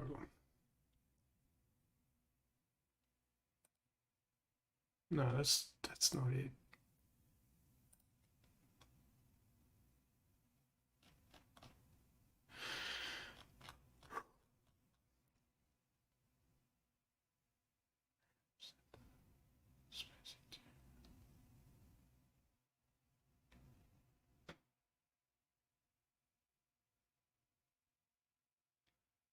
just going to try and give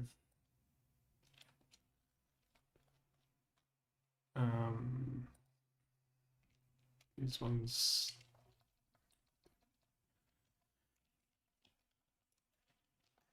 class name equals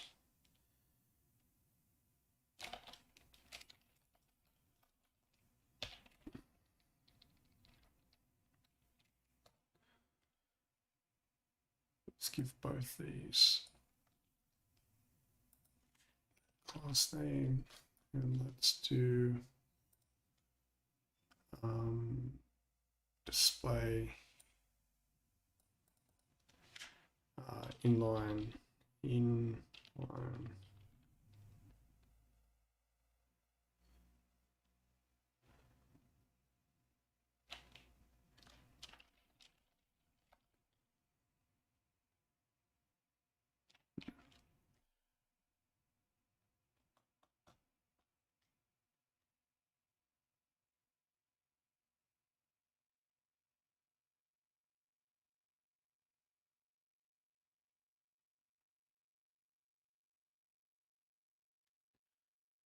What about if we did do a, what about if I'm on the same line? Because I believe it has something to do with this, the display.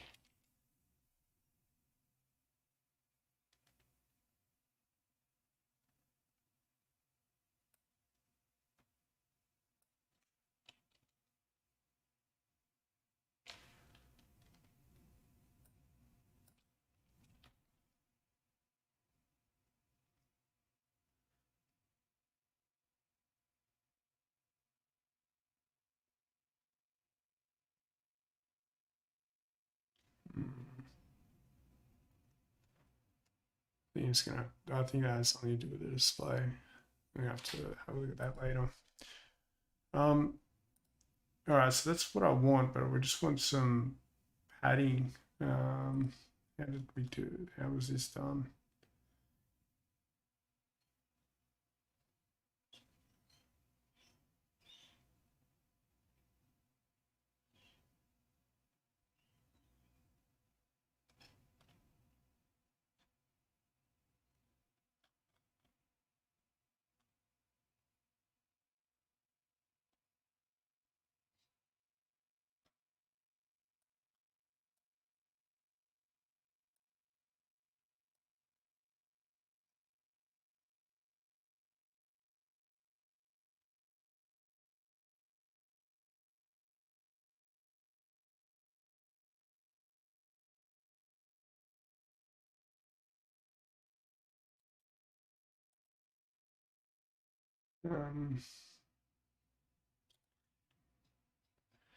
So it was on top of each other. This one's side to side. So we're gonna have to.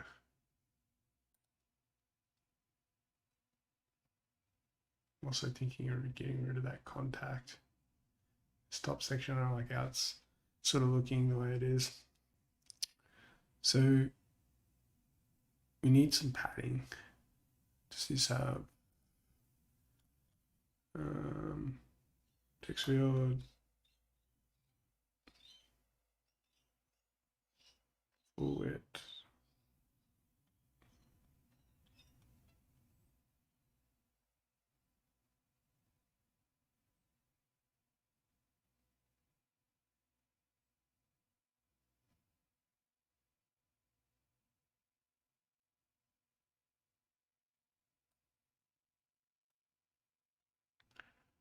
So that's margin. That's vertical margin.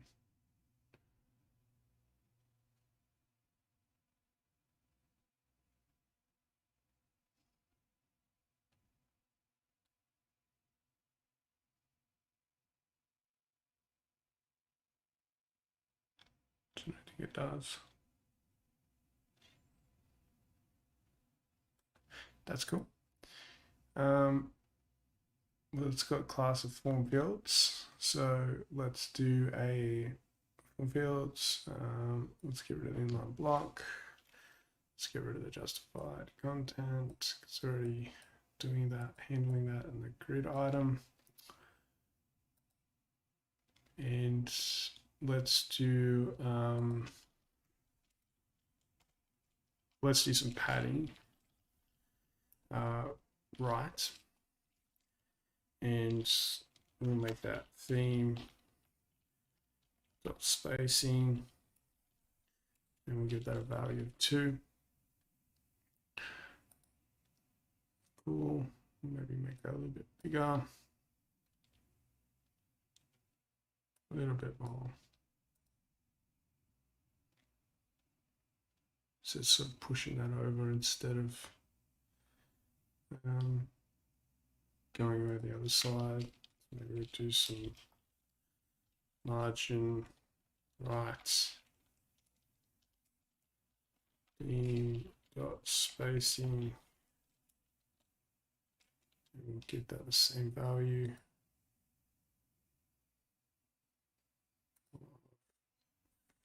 Four.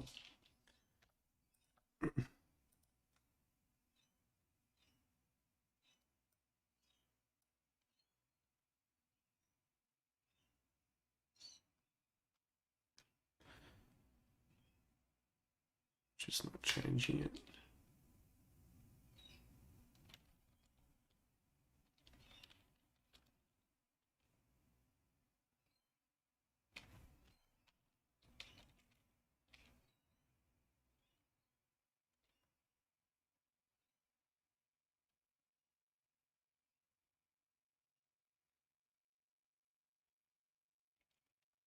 Am I doing that the wrong way?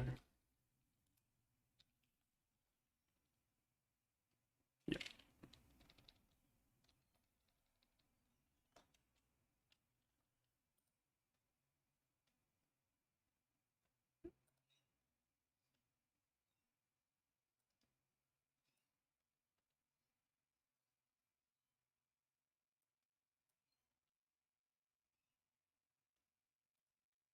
Cool.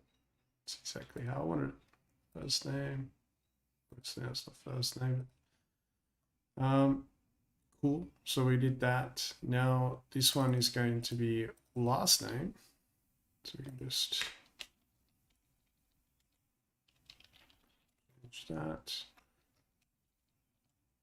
Well, they usually say surname.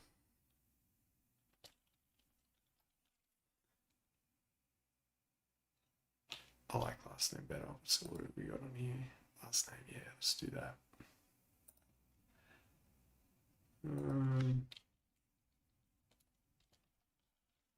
So yeah, this is like a slight break here, but this is what I mean about knowing the basics, trying to complete a task that is, it can be done, but you need some damn patience to be able to persevere and get this, keep on track, and keep at it to persevere through this sort of stuff.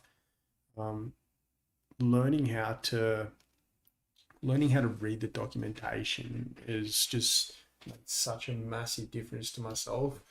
When I first, oops.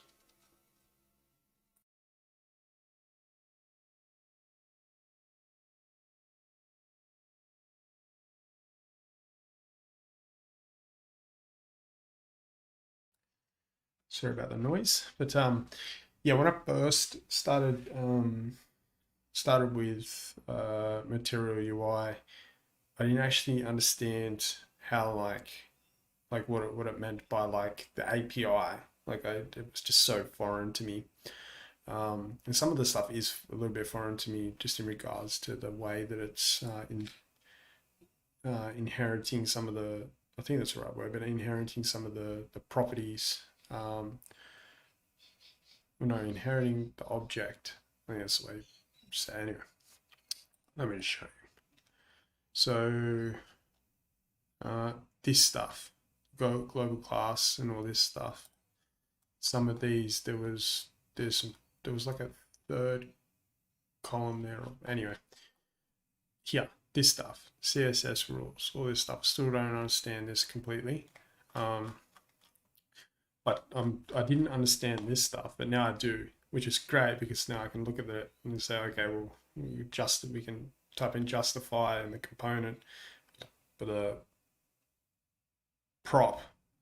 Yeah, we can pass the prop justify in the value of whatever, and then that will affect the way that it's displayed and so on. But yeah, I didn't actually understand that, but I do now, which is great. It's helping out a lot. So where are we at? All right, get in touch. Below. So we got first name, last name. Let's finish this off. First name, last name. The ID will be last name as well.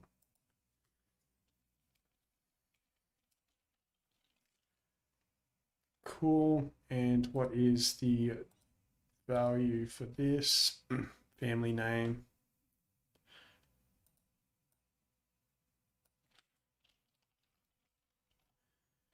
Family name, autofocus is on. Man, that's sexy. No, I didn't actually design this, but just just having that functionality is amazing. um, cool. So that's that. So get in touch. What do we want for a contact form? So we want the first name, we want the last name. Well, first it's web development. So first name, last name. We need an email address. So let's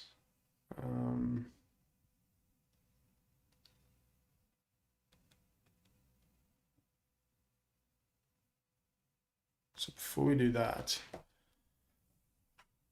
grid item XS12.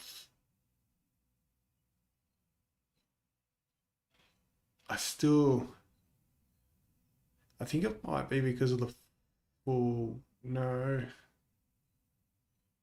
Yeah, no, that one's full width. That's why it's not overlapping into the next one, is because it's not full width. So what we want to do is make another grid item. And then we'll have an XS equals 12. And then we want to align.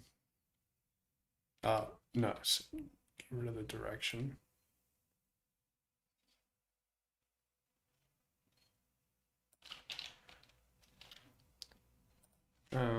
That's the container. I'm going to do that. So we're going to do that, and then we want to do another text field. It's a self-closing tag. Bring that down, and then we probably don't see how it's janky this.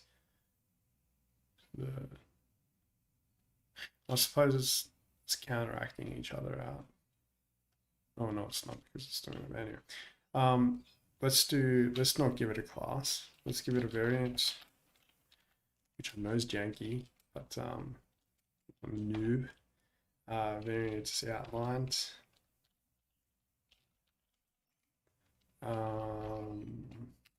Margin normal.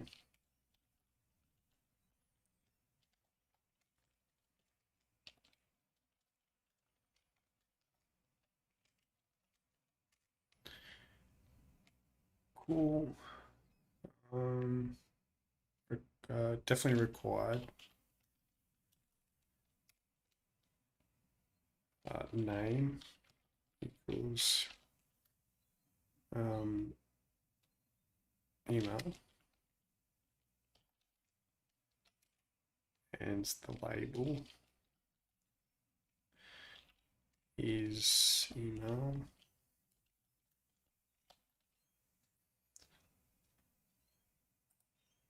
Cool. I'm gonna have to give it that class.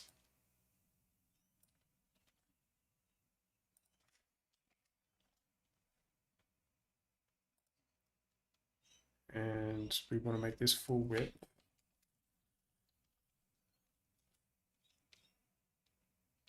Cool.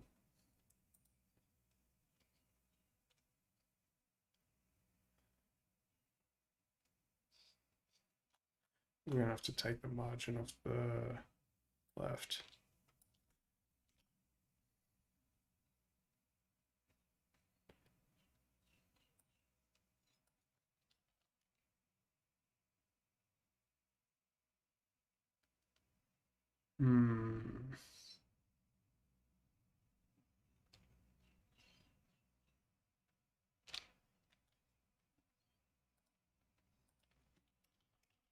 Add space next to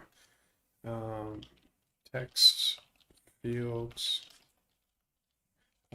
text field on the same line, material UI. Add all line material UI button and text field on the same line at the same height.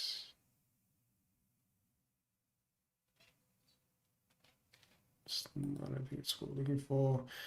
Between the fields, material UI.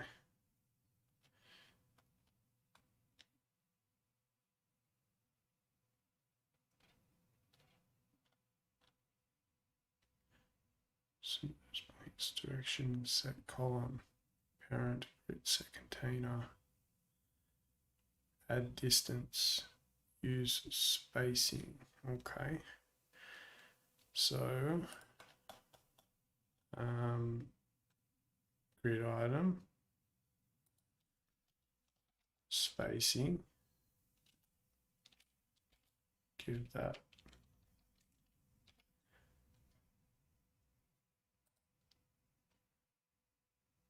property 2. That didn't work.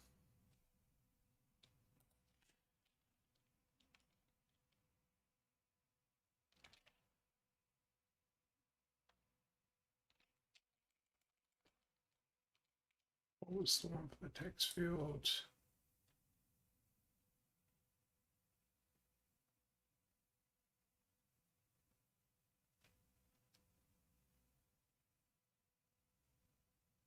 Maybe it was the containers issue. It wasn't row.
Um, it's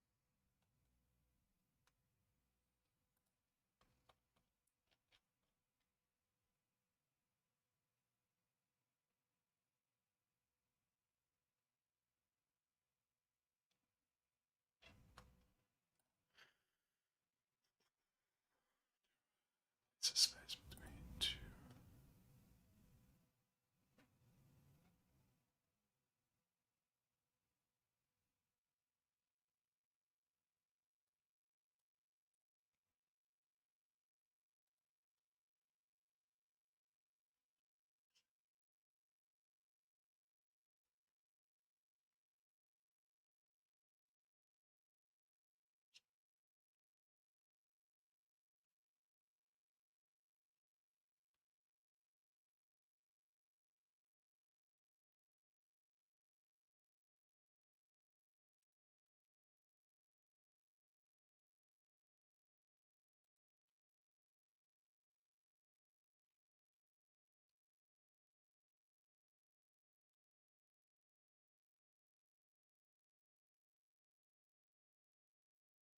See, that's what I did before, but it didn't work.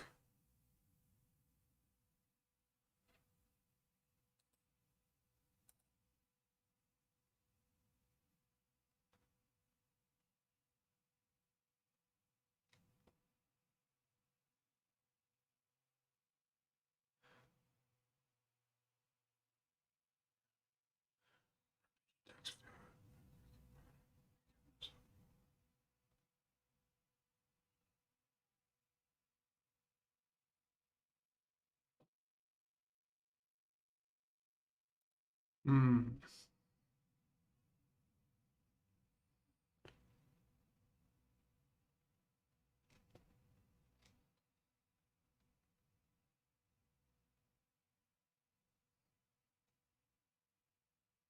Just gonna take this and oh,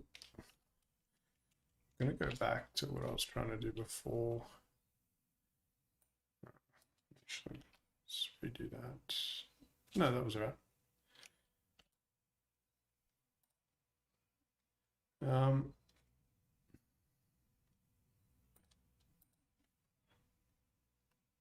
oh, um, so let's try this again. 6, 6. I'm not sure why that's doing that.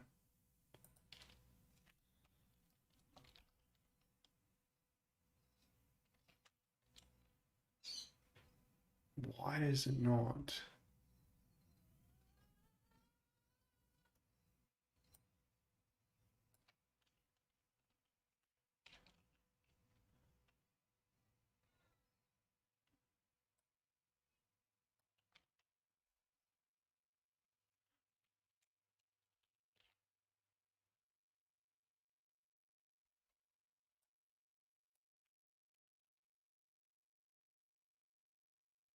Why is that not doing that? They're both grid items. It should be accessible. It should work.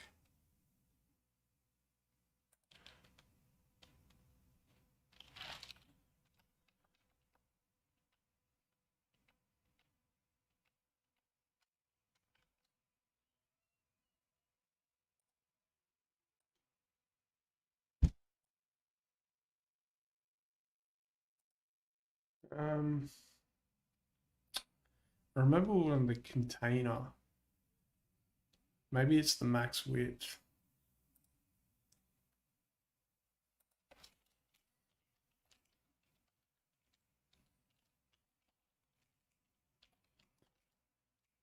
We'll make that XL.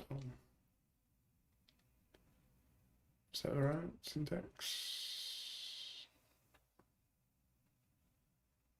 Grid container.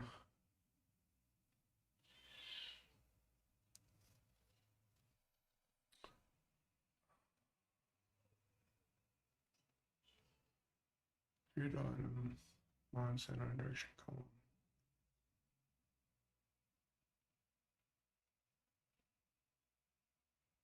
Yeah, there's something out that's different.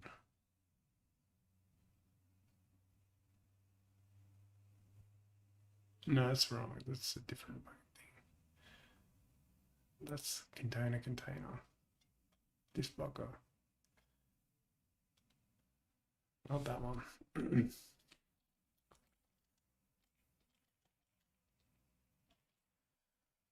um, because that's what where's the home page? Home page. So that's what this does. Grid item, which is the cards, which is this.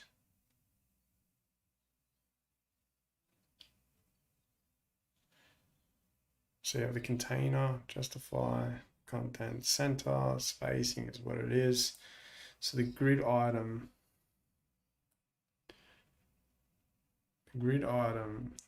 is XS10 because it does that. And then MD is 4. SM is 9. So let's try the MD.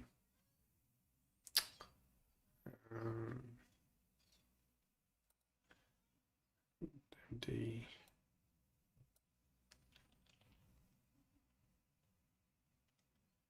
Which I think we just tried this before. That should work. Maybe the developer tools can shed some light. So it's the multi-grid container, the spacing, which is the grid container with the spacing. So maybe if we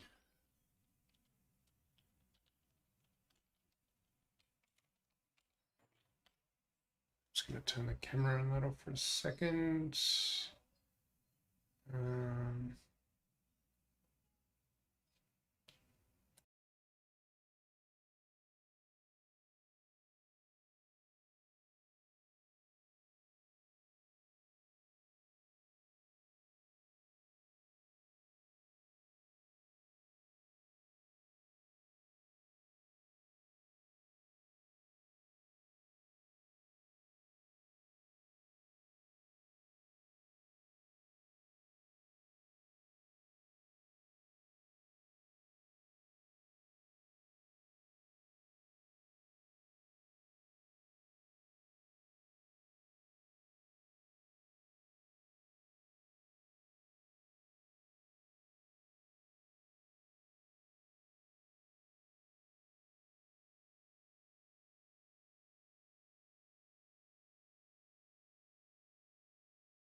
So my son just woke up, and you may hear him riding his bike in the background, but the show must go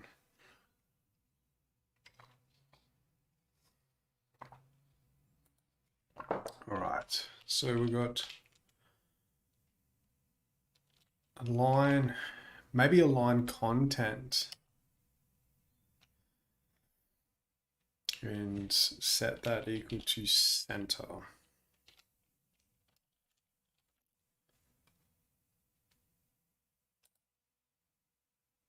Nope. We're gonna have to read the documentation. Grid container.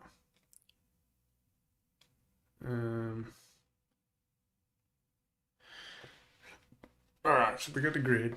Defines align content styles property.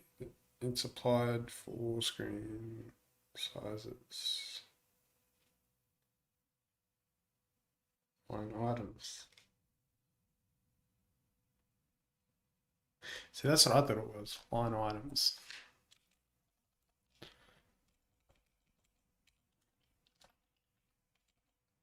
Come on, man. Items.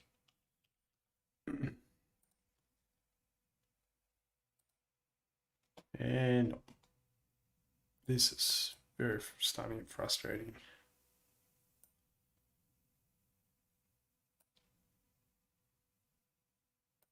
What about justify?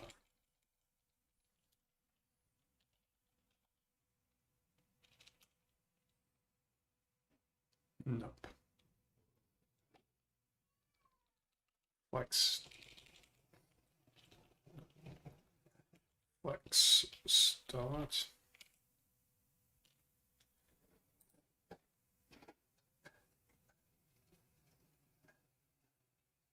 No, that's the container. So we definitely want the container centered.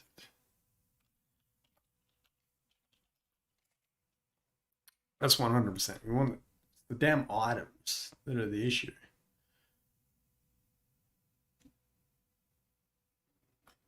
I don't understand why they're not doing that. Have the container. Or is it because of the form? Is that the issue? Let's get rid of the form.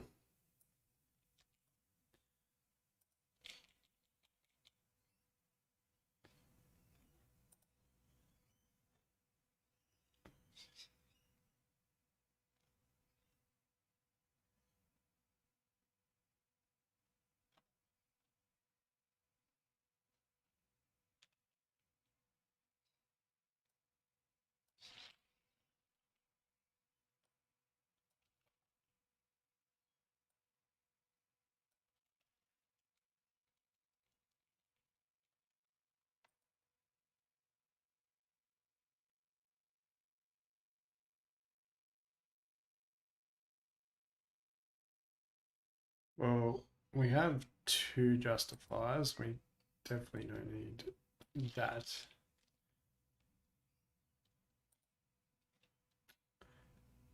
What about the just line items?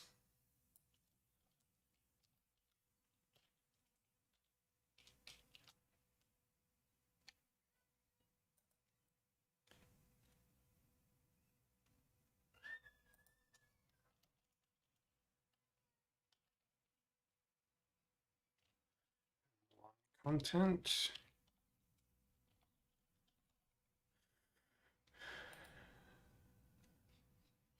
What did I do? We so close. Homepage.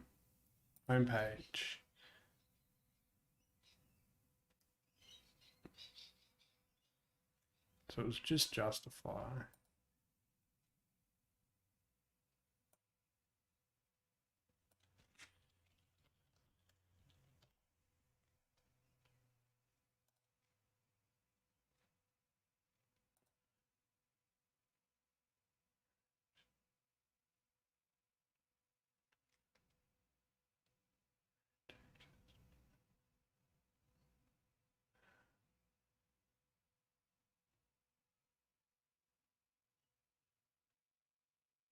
I'm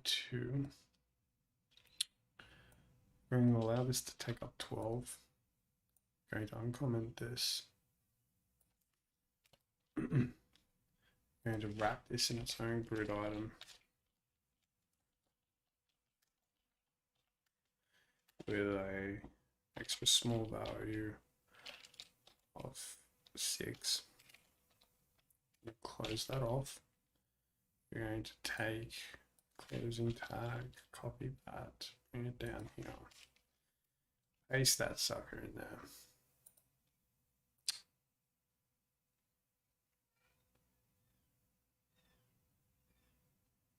It's within 2 grid tags.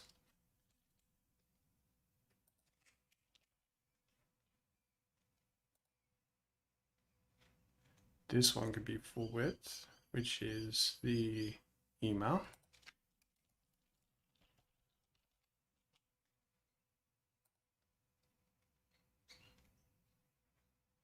that is going to need some padding. But we've got them on the same line. That's what's meant to happen there.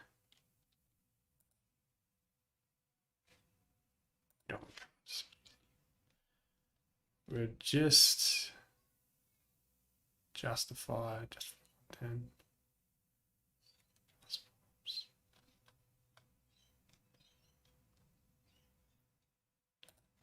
Let's try display. Display flex.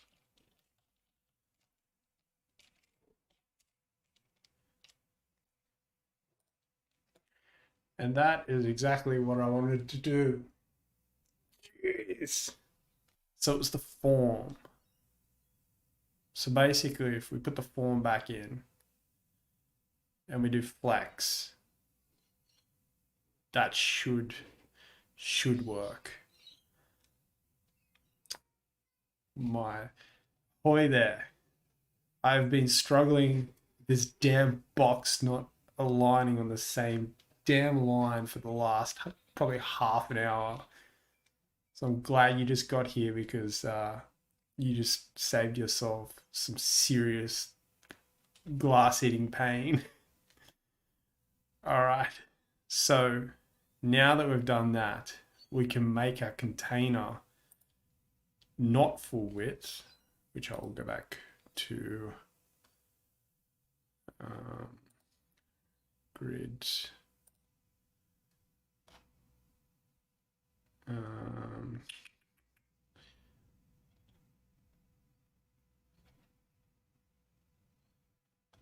Grid container.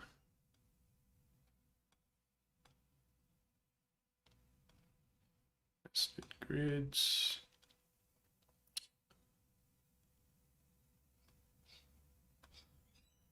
Actually, I think we can boost up the spacing to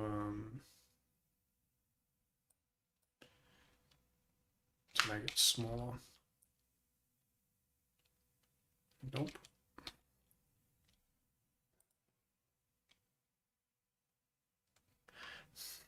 I think just add a class to this container. Well, hold on. So we realized that the problem is that it wasn't, the display wasn't flex, it was inline, so it's pushing each one down. So if we do form fields, we take that class and we give that class to the form, get rid of it off the text field. So let's try that. Form, get rid of that. Add the class to that. Come back down. Which grid is just that one? So bring the form in here. That's a closing form. Like so. Yes. Now we're all skewy because of this class name. Get rid of all this. Get rid of that. And get rid of that. We don't get the expected results. Where's that? All right, I'm gonna have to come back to this later because I'm not going to allow anyone to sit through this agony. We get what we want. Cool.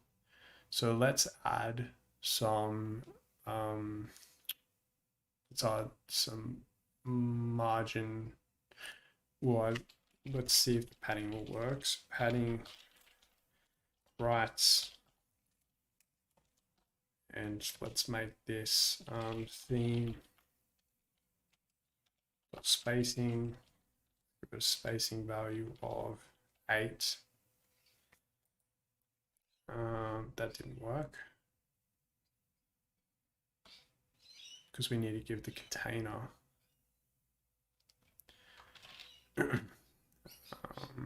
we want the container to have these properties. So let's give this class name equals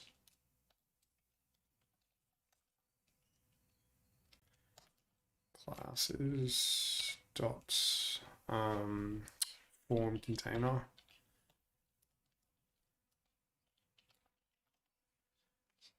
cool. Come back up here and we want to do form container, and we want to give we'll try padding right, padding right, and steal it from here, new spacing.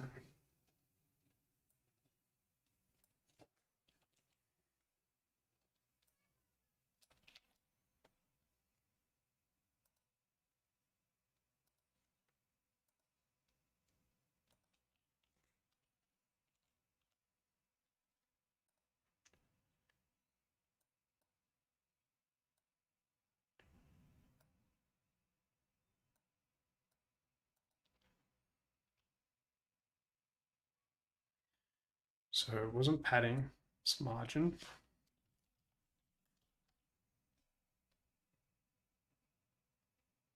That's not, because we're not applying it to the correct class.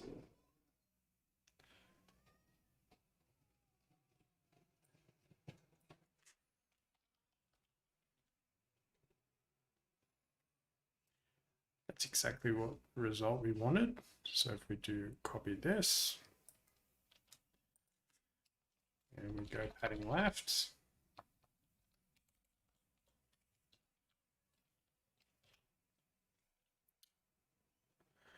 that's exactly the result we wanted. Awesome. So I'm going to have to have a look in and see why that form HTML tag is screwing with it will have to do with the display. I did do display flex, but I'll probably have to align the items or something like that. So I'll mess around with that. It was just really frustrating because I had used this grid system before. So for example, like each time this grid is, let's just make this a bit smaller. We don't need to use this anymore because we already have examples. Close all. So for example, this grid items, the XS, so we're on the wrong one. So these grid items, so the grid items, it's like Bootstrap. So the grid item, the grid container itself takes up 12 columns, or has 12 columns available. So when you do grid item and the XS, so meaning when the screen size is small, only take up small and above, only take up 6 of those columns for each item. So for example, if we made this 12, this will actually push this last name down and it'll only take up 6. So you can control the spacing of each one, but also how many items take up a single row. So again, so we want 6 because we want it next to each other, like so. But if we wanted each one to take up its own row, we take up all those columns available and then they can be on a single row. But we don't want that for this one. We want 6 and 6. And this is how you can actually control or basically make each item, grid item, responsive to each different size. So, for example, we could have an MD. So we can just chain these together. So you've got XS, small, which is S, medium, MD, large, LG, and extra large. So for example, we could do a MD and give that a value of 12. So what that means is whenever the screen size is medium, it'll push it down like that. So it's responsive. So that's the functionality that you can see in this footer here. So notice how each one, it's basically has, so we've got 12 columns in the footer, and currently each one is taking up 4 columns each, or each grid item. So we have 4, 8, 12. But when we get down past medium, we can see now that the top row is taking up 6, 6, and this bottom contact is taking up 12. And then when we go all the way down to mobile size, we can see each item is taking up 12 columns, so it's on its own row. So that way we can control how the layout looks as we change the screen. So I'm happy with this to stay. You can hear my son there. I was going to mute this for a second.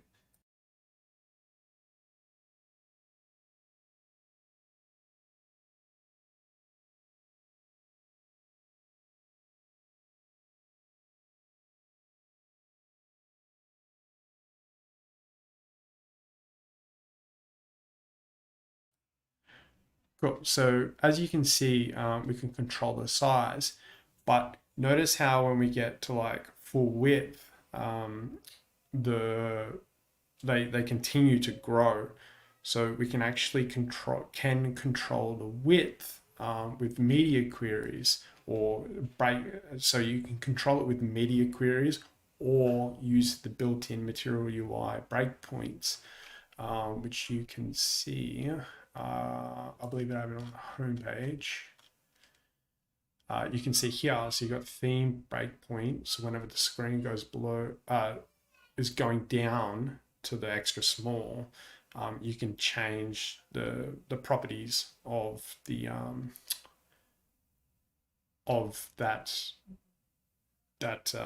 item that has whatever has the class. You know, for example, that's break. So that's not a class, but that's a HTML element. But here you can see here the P1 section. Every time we go, so theme. Let's just do it. How about that? I am gonna have to copy this because I don't remember.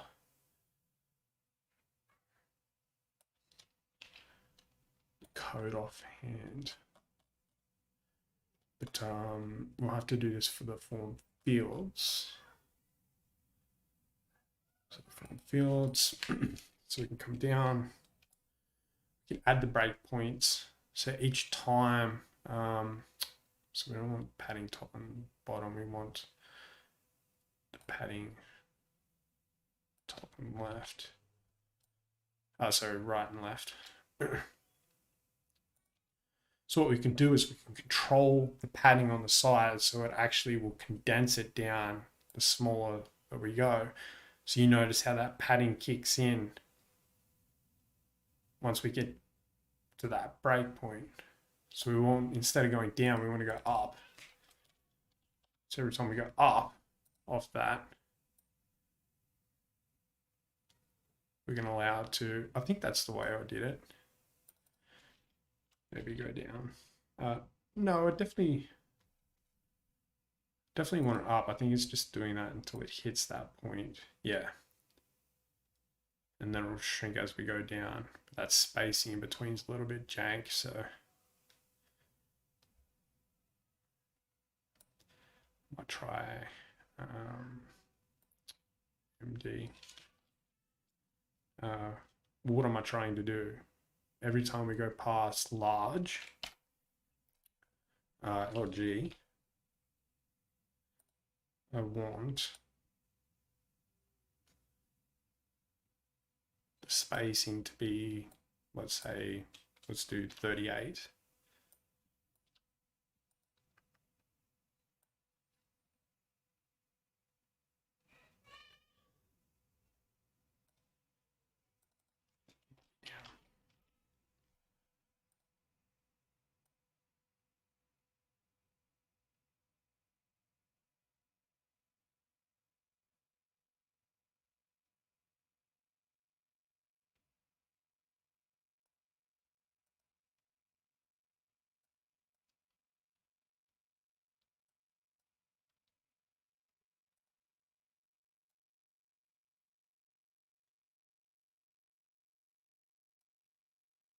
I think I want to go lower.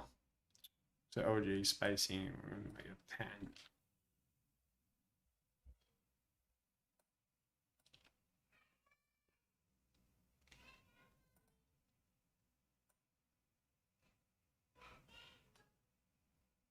Yeah, it's just the page is a bit weird. So I think this one now it needs to be up.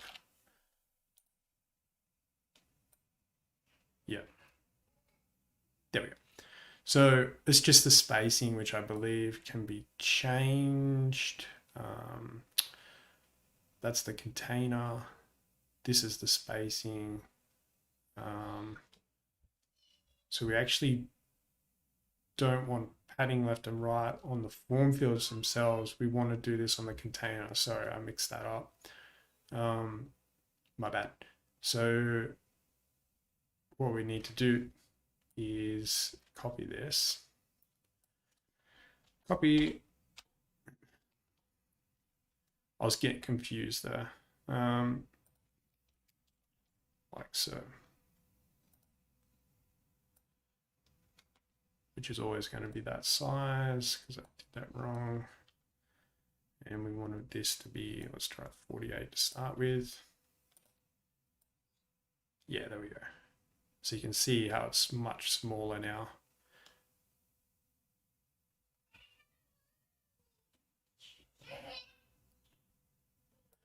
But obviously you would have these, might be down. Sorry, I'm not 100%, crystal clear on these. Yeah, so it is up. But you basically daisy chain these. So you have different styles based on different breakpoints. But anyway,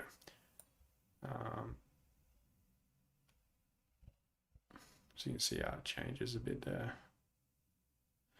It's basically you wouldn't have these as a theme spacing as, I think it's throwing it out because of that. So you'd have like theme spacing, so it's like that.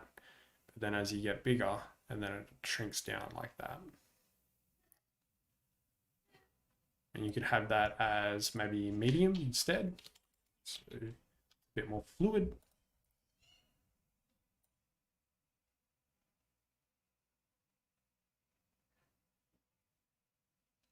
No, definitely large. Maybe extra large.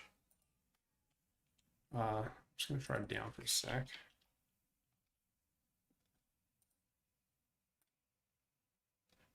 That's definitely up.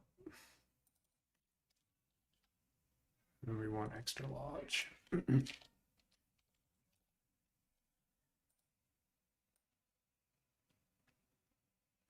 go. Beautiful. So to be honest, probably go, maybe medium is better.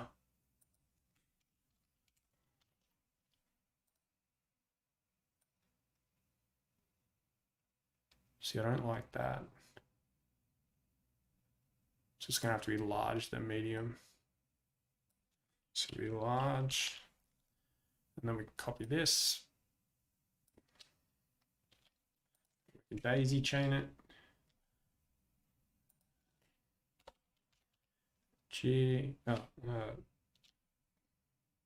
Medium, MD.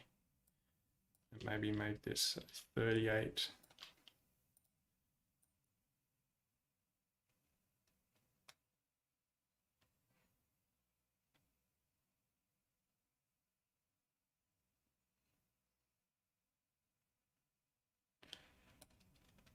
or it might be better to go.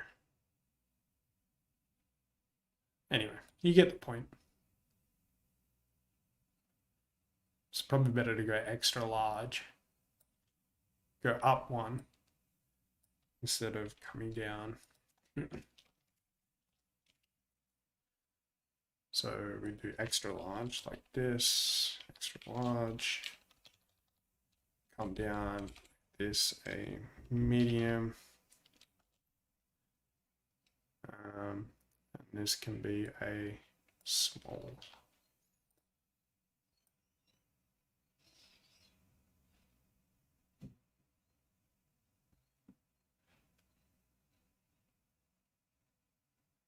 I don't like that. Anyway, I'll have to play around with that to get it exactly right. But I believe you get the gist. So let's get rid of this. Let's get rid. Yeah, we don't need the padding anymore. Don't need the spacing anymore. Get that out. That was painful. I think we're missing a.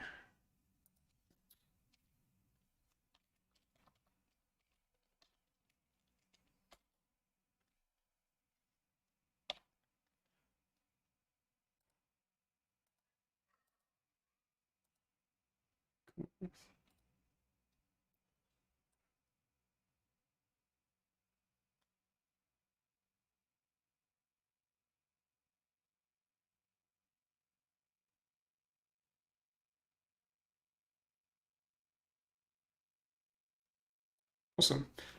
And we can do it even as well as like have a medium. So it's like, you know, so each one maybe on a mobile could be take up a single line. And then on a medium, we can take up 6. We'll have multiple lines.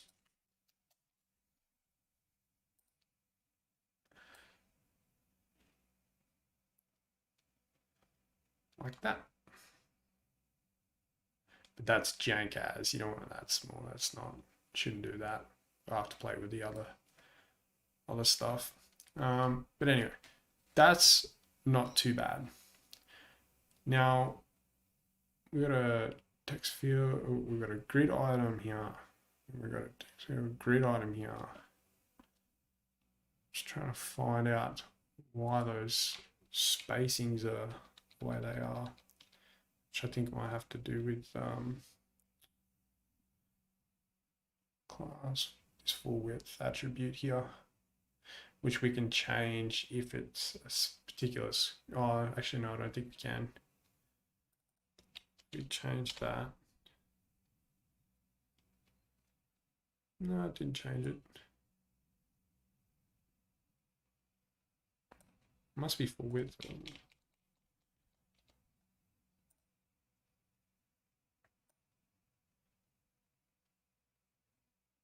Anyway, I have to play around with that.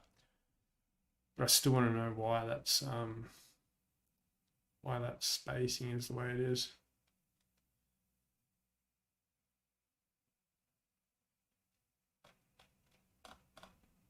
Which probably, anyway. So we have our first name, email. Once we figure out what the hell's going on there, we can copy another grid item. I'm just going to copy and paste this for the sake of time. So I'm running out of time. Bring that up. Add another grid item there. Now this one, hold on, make sure that we've got all our stuff here first. So label, we got the name, label, ID equals, and it'll be email. Cool. And we've got auto complete. And I believe this one was just equal to email. We'll have a quick look over here. I think it's pretty cool. Pretty cool feature. No, I didn't actually realize how this worked.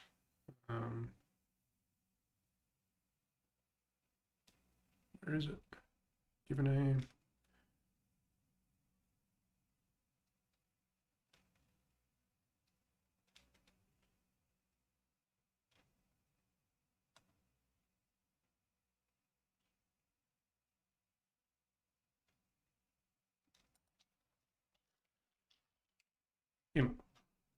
Why is that not in that list?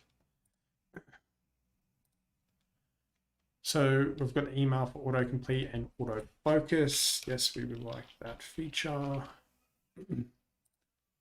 Cool. We can see what that looks like now. Awesome. Cool. So our next one, so what are we doing? This is a contact form for a personal site. So we need to know their obviously their details, their email, and probably just maybe a summary of their projects, like what they're looking for, probably the best part.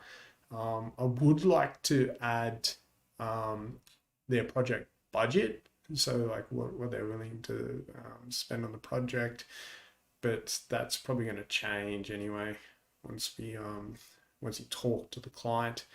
So maybe we might just leave it as just a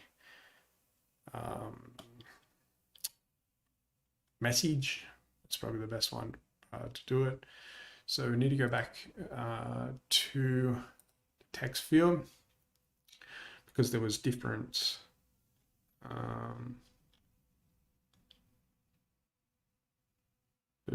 variations of the text field. So what we want is, let's have a look and see what's here. It's multiple line, I think it was.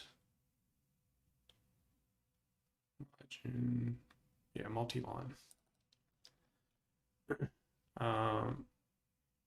So we've got the class there, it's outlines. I'm just going to put that in multi-line there.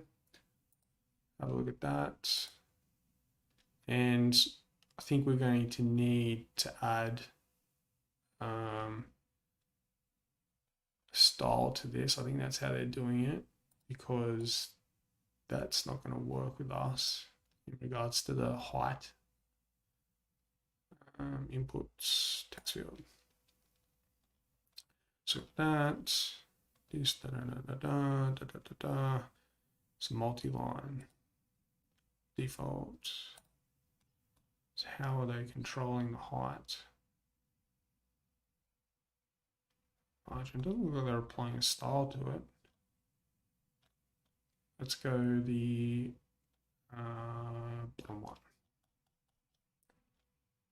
Ah, there you go, rows. Cool. Rows, let's type that in instead. Multi-line, and we want rows, yep. And that is equal to how many rows we want. Let's try 4. Back to our project, beautiful. That's awesome. No, I'm not like coding this itself, but just being able to, like, I don't know, manipulate it and make it, I don't know, I just find that this functionality, like how it auto focuses and all the rest of it, is awesome, considering like didn't have to actually write all of the CSS to make this actually happen. I don't know, it's fun, awesome. Anyway, let's make this 10 lines, 10 rows, sorry. Cool. How's that looking? Full screen. I think that looks nice. Doesn't look too bad. So let's change some of these details here. So the variant is outlined, margin is normal, definitely required. The name is email. Sorry, the name is message. Message, the label is message. It's definitely required. You already got required. So name, label, ID is equal to message. Autocomplete, we won't need that, but we will take the autofocus, because obviously we're not going to autocomplete the message because there's no details within the Chrome browser to actually enter in. I'm just going to change that damn padding. Where is it?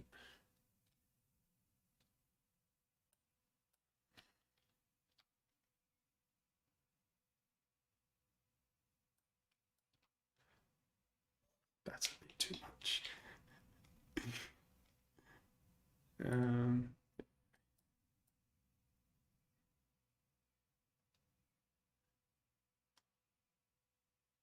I'll play with that container later. So cool. So we got our message, we got a full name, we got that damn gap there that I need to fix. That's fine. Name, email, first name, last name, email, message, and we just need a big fat send button underneath that. So what we'll do is make another grid item. Grid item, and make that extra small equal to 12 columns. We're going to put a button in that. We need to import button first. So import button from at material core button. Beautiful. And we'll bring that button in. Cool. Now we're going to need to have a look at the documentation for the button.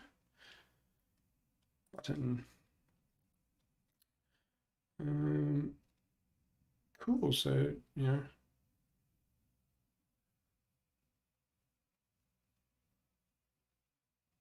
I like it elevated. Looks nice. So I'm thinking just a blue primary button. So we want variant contained, color secondary. We can, well, actually, no, we need the text. So that needs to stay like that.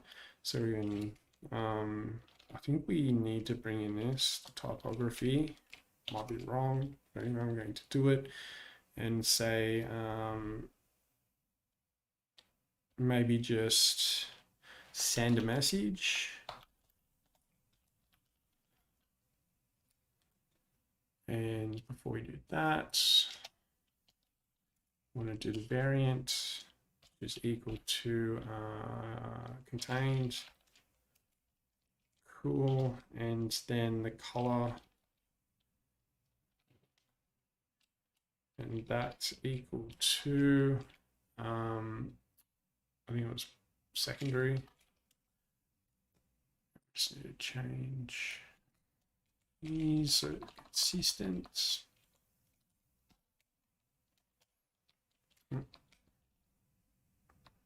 Button, cool. What's that look like?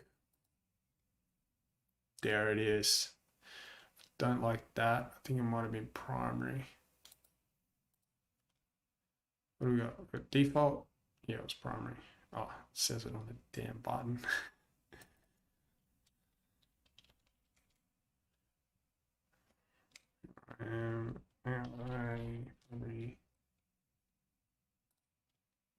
Cool. Send message. Awesome. And then what we'll have, I'm not going to write this now because I already have a component that can handle this, but and I'll implement it on another video. But basically what we'll do is we'll obviously take all this information, and then that button will then have an on-click function to then use the fetch API to then post those details to post that object to the API, and then that can handle that on the back end in regards to the sending the message, which will probably use a celery broker with a RabbitMQ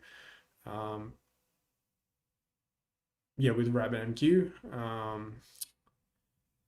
No, we'll use, no, yeah, Celery is the message. No, RabbitMQ is a message broker. Anyway, we'll use Celery to send the message, and then that will then send the message, but that'll be handled on the back end, and I'll fix that up later.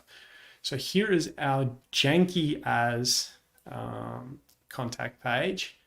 I think I want to uh, get rid of this top section. I don't like that, and it's sort of looking a bit scrunched up. So definitely need to fix the padding there.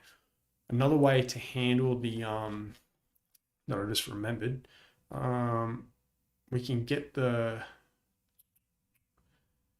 of this. Comment that out.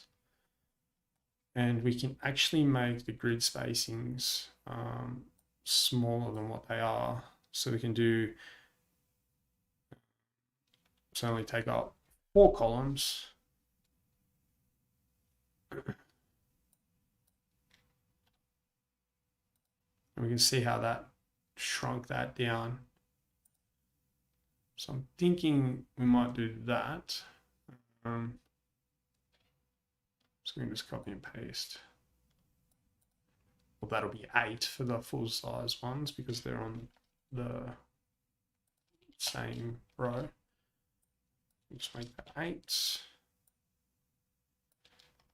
Copy, and then paste.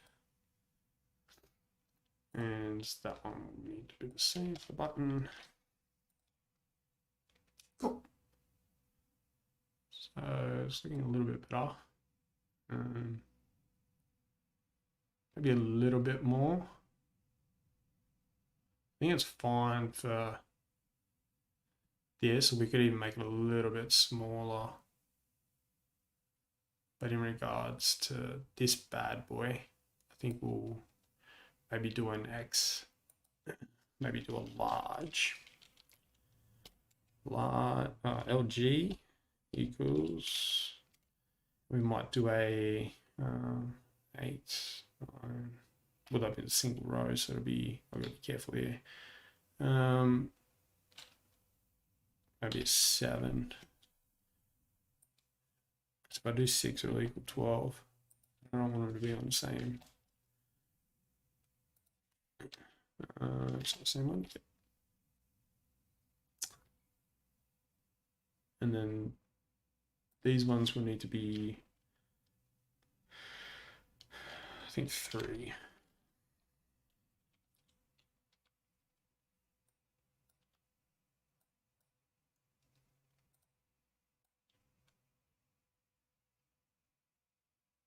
That definitely did not work.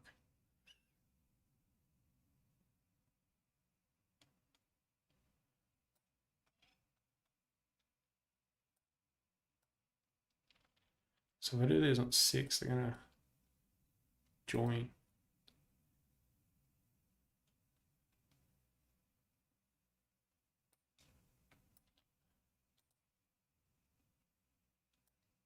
Want that. Definitely don't want that. Anyway, I'm gonna mess around with this later. 7, 7, 7. I don't think you can do the float for these.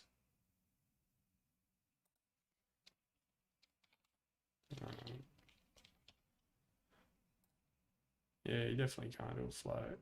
It's already messing it up. Oh, that's probably why.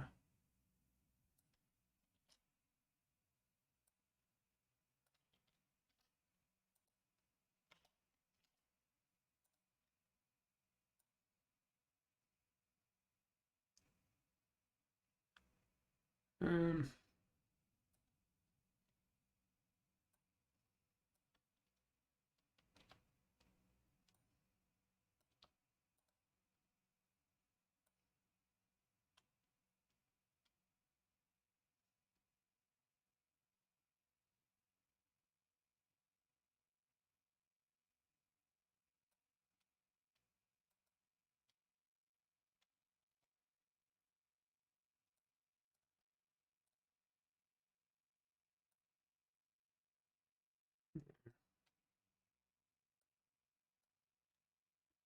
This maybe you could do maybe like a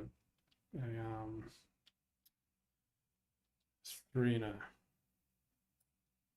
4 maybe.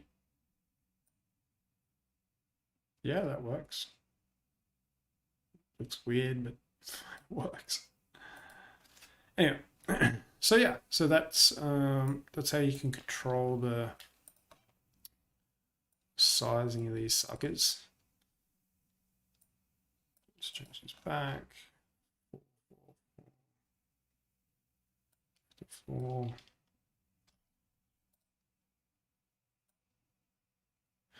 Yeah. And then maybe on the media query, once the screen gets hits that breakpoint, we can then maybe push the padding in only for the extra large, yeah. So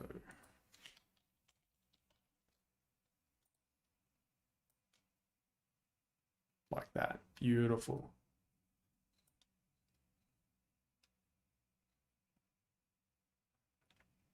And yeah, so you just, yeah, you got to play around with it, obviously.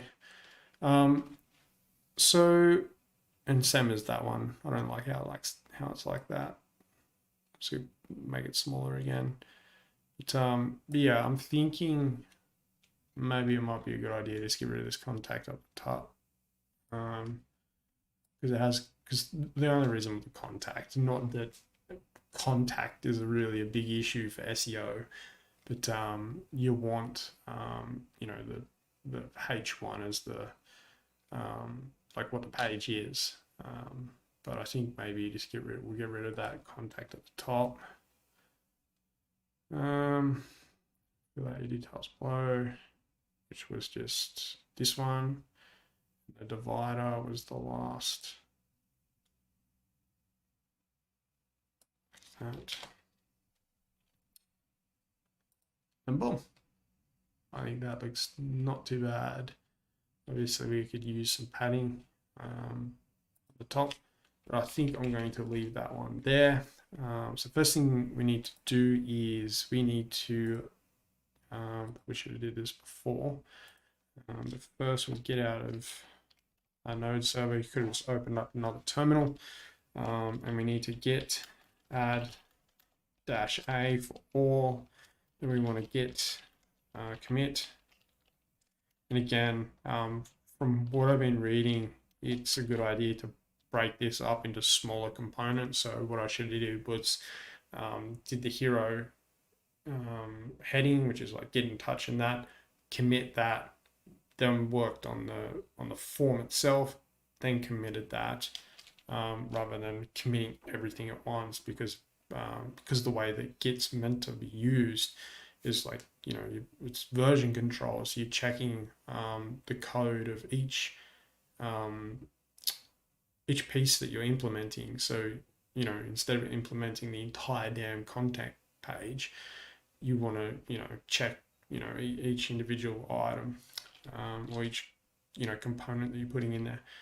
So realistically as well, another thing, and I touched on this at the start of the video, is that perhaps maybe I should have, instead of coding this contact form in the contact page, perhaps maybe I should have created a contact component and then brought that component into the contact page, which I think would have been a lot better way of implementing this. But I need to research a bit more on how to handle sort of like dynamic props. Like how do you handle if you have 4 or 5 props, and then how do you go about the naming for those props within the component itself, which I assume maybe like the map function would have something to do with that. But anyway, I'll do a little bit more research about that. So yes, what did we do? We added,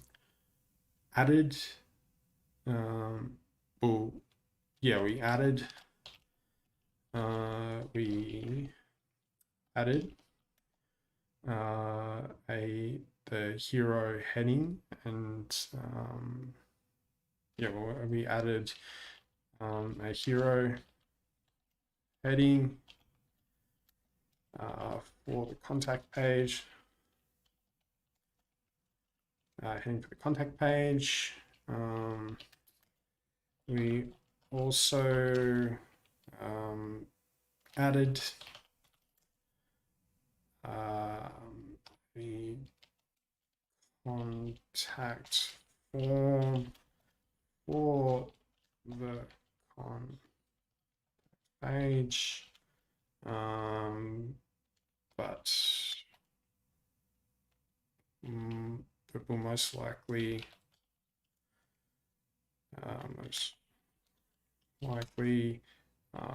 convert this contact form into its own component and bring it in that way. Yeah. So that's fine. Cool. So happy with that. We added a hero heading for the contact page. We also added a contact form for the contact page, but most likely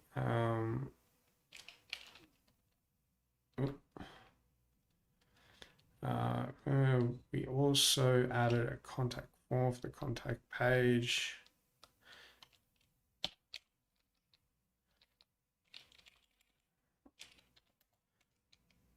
I will most likely convert this contact form into its own component and bring it in that way. Cool. So it's recognized that we've made all those changes. It's like, that's a perfect example. Like, instead of going over 122 lines of code, we could just go, you know, through a couple and break it down, break it down into a smallest components. So now that we've added that, we've committed that, now we just want to push it to the repository by get push, and cool, that's all sent. And yeah, we can actually take out that divider. But anyway, that's cool. So yeah, that's our contact page. I'm just going to keep plugging away at this. I'll work on why these spacings are different in a later video, or I might do it myself so I don't make it feel like you're eating glass. But yeah, have a look at that. And then once we've built out the other pages, we'll implement the back end, which will be the Django Python. Yeah, set up the API or the serializers and all the rest of it, and handle the connection between those two, which again will import that fetch component, and that will handle that data. But yeah, cool. Hope you enjoyed this video. If you did, hit the like button. It doesn't really matter.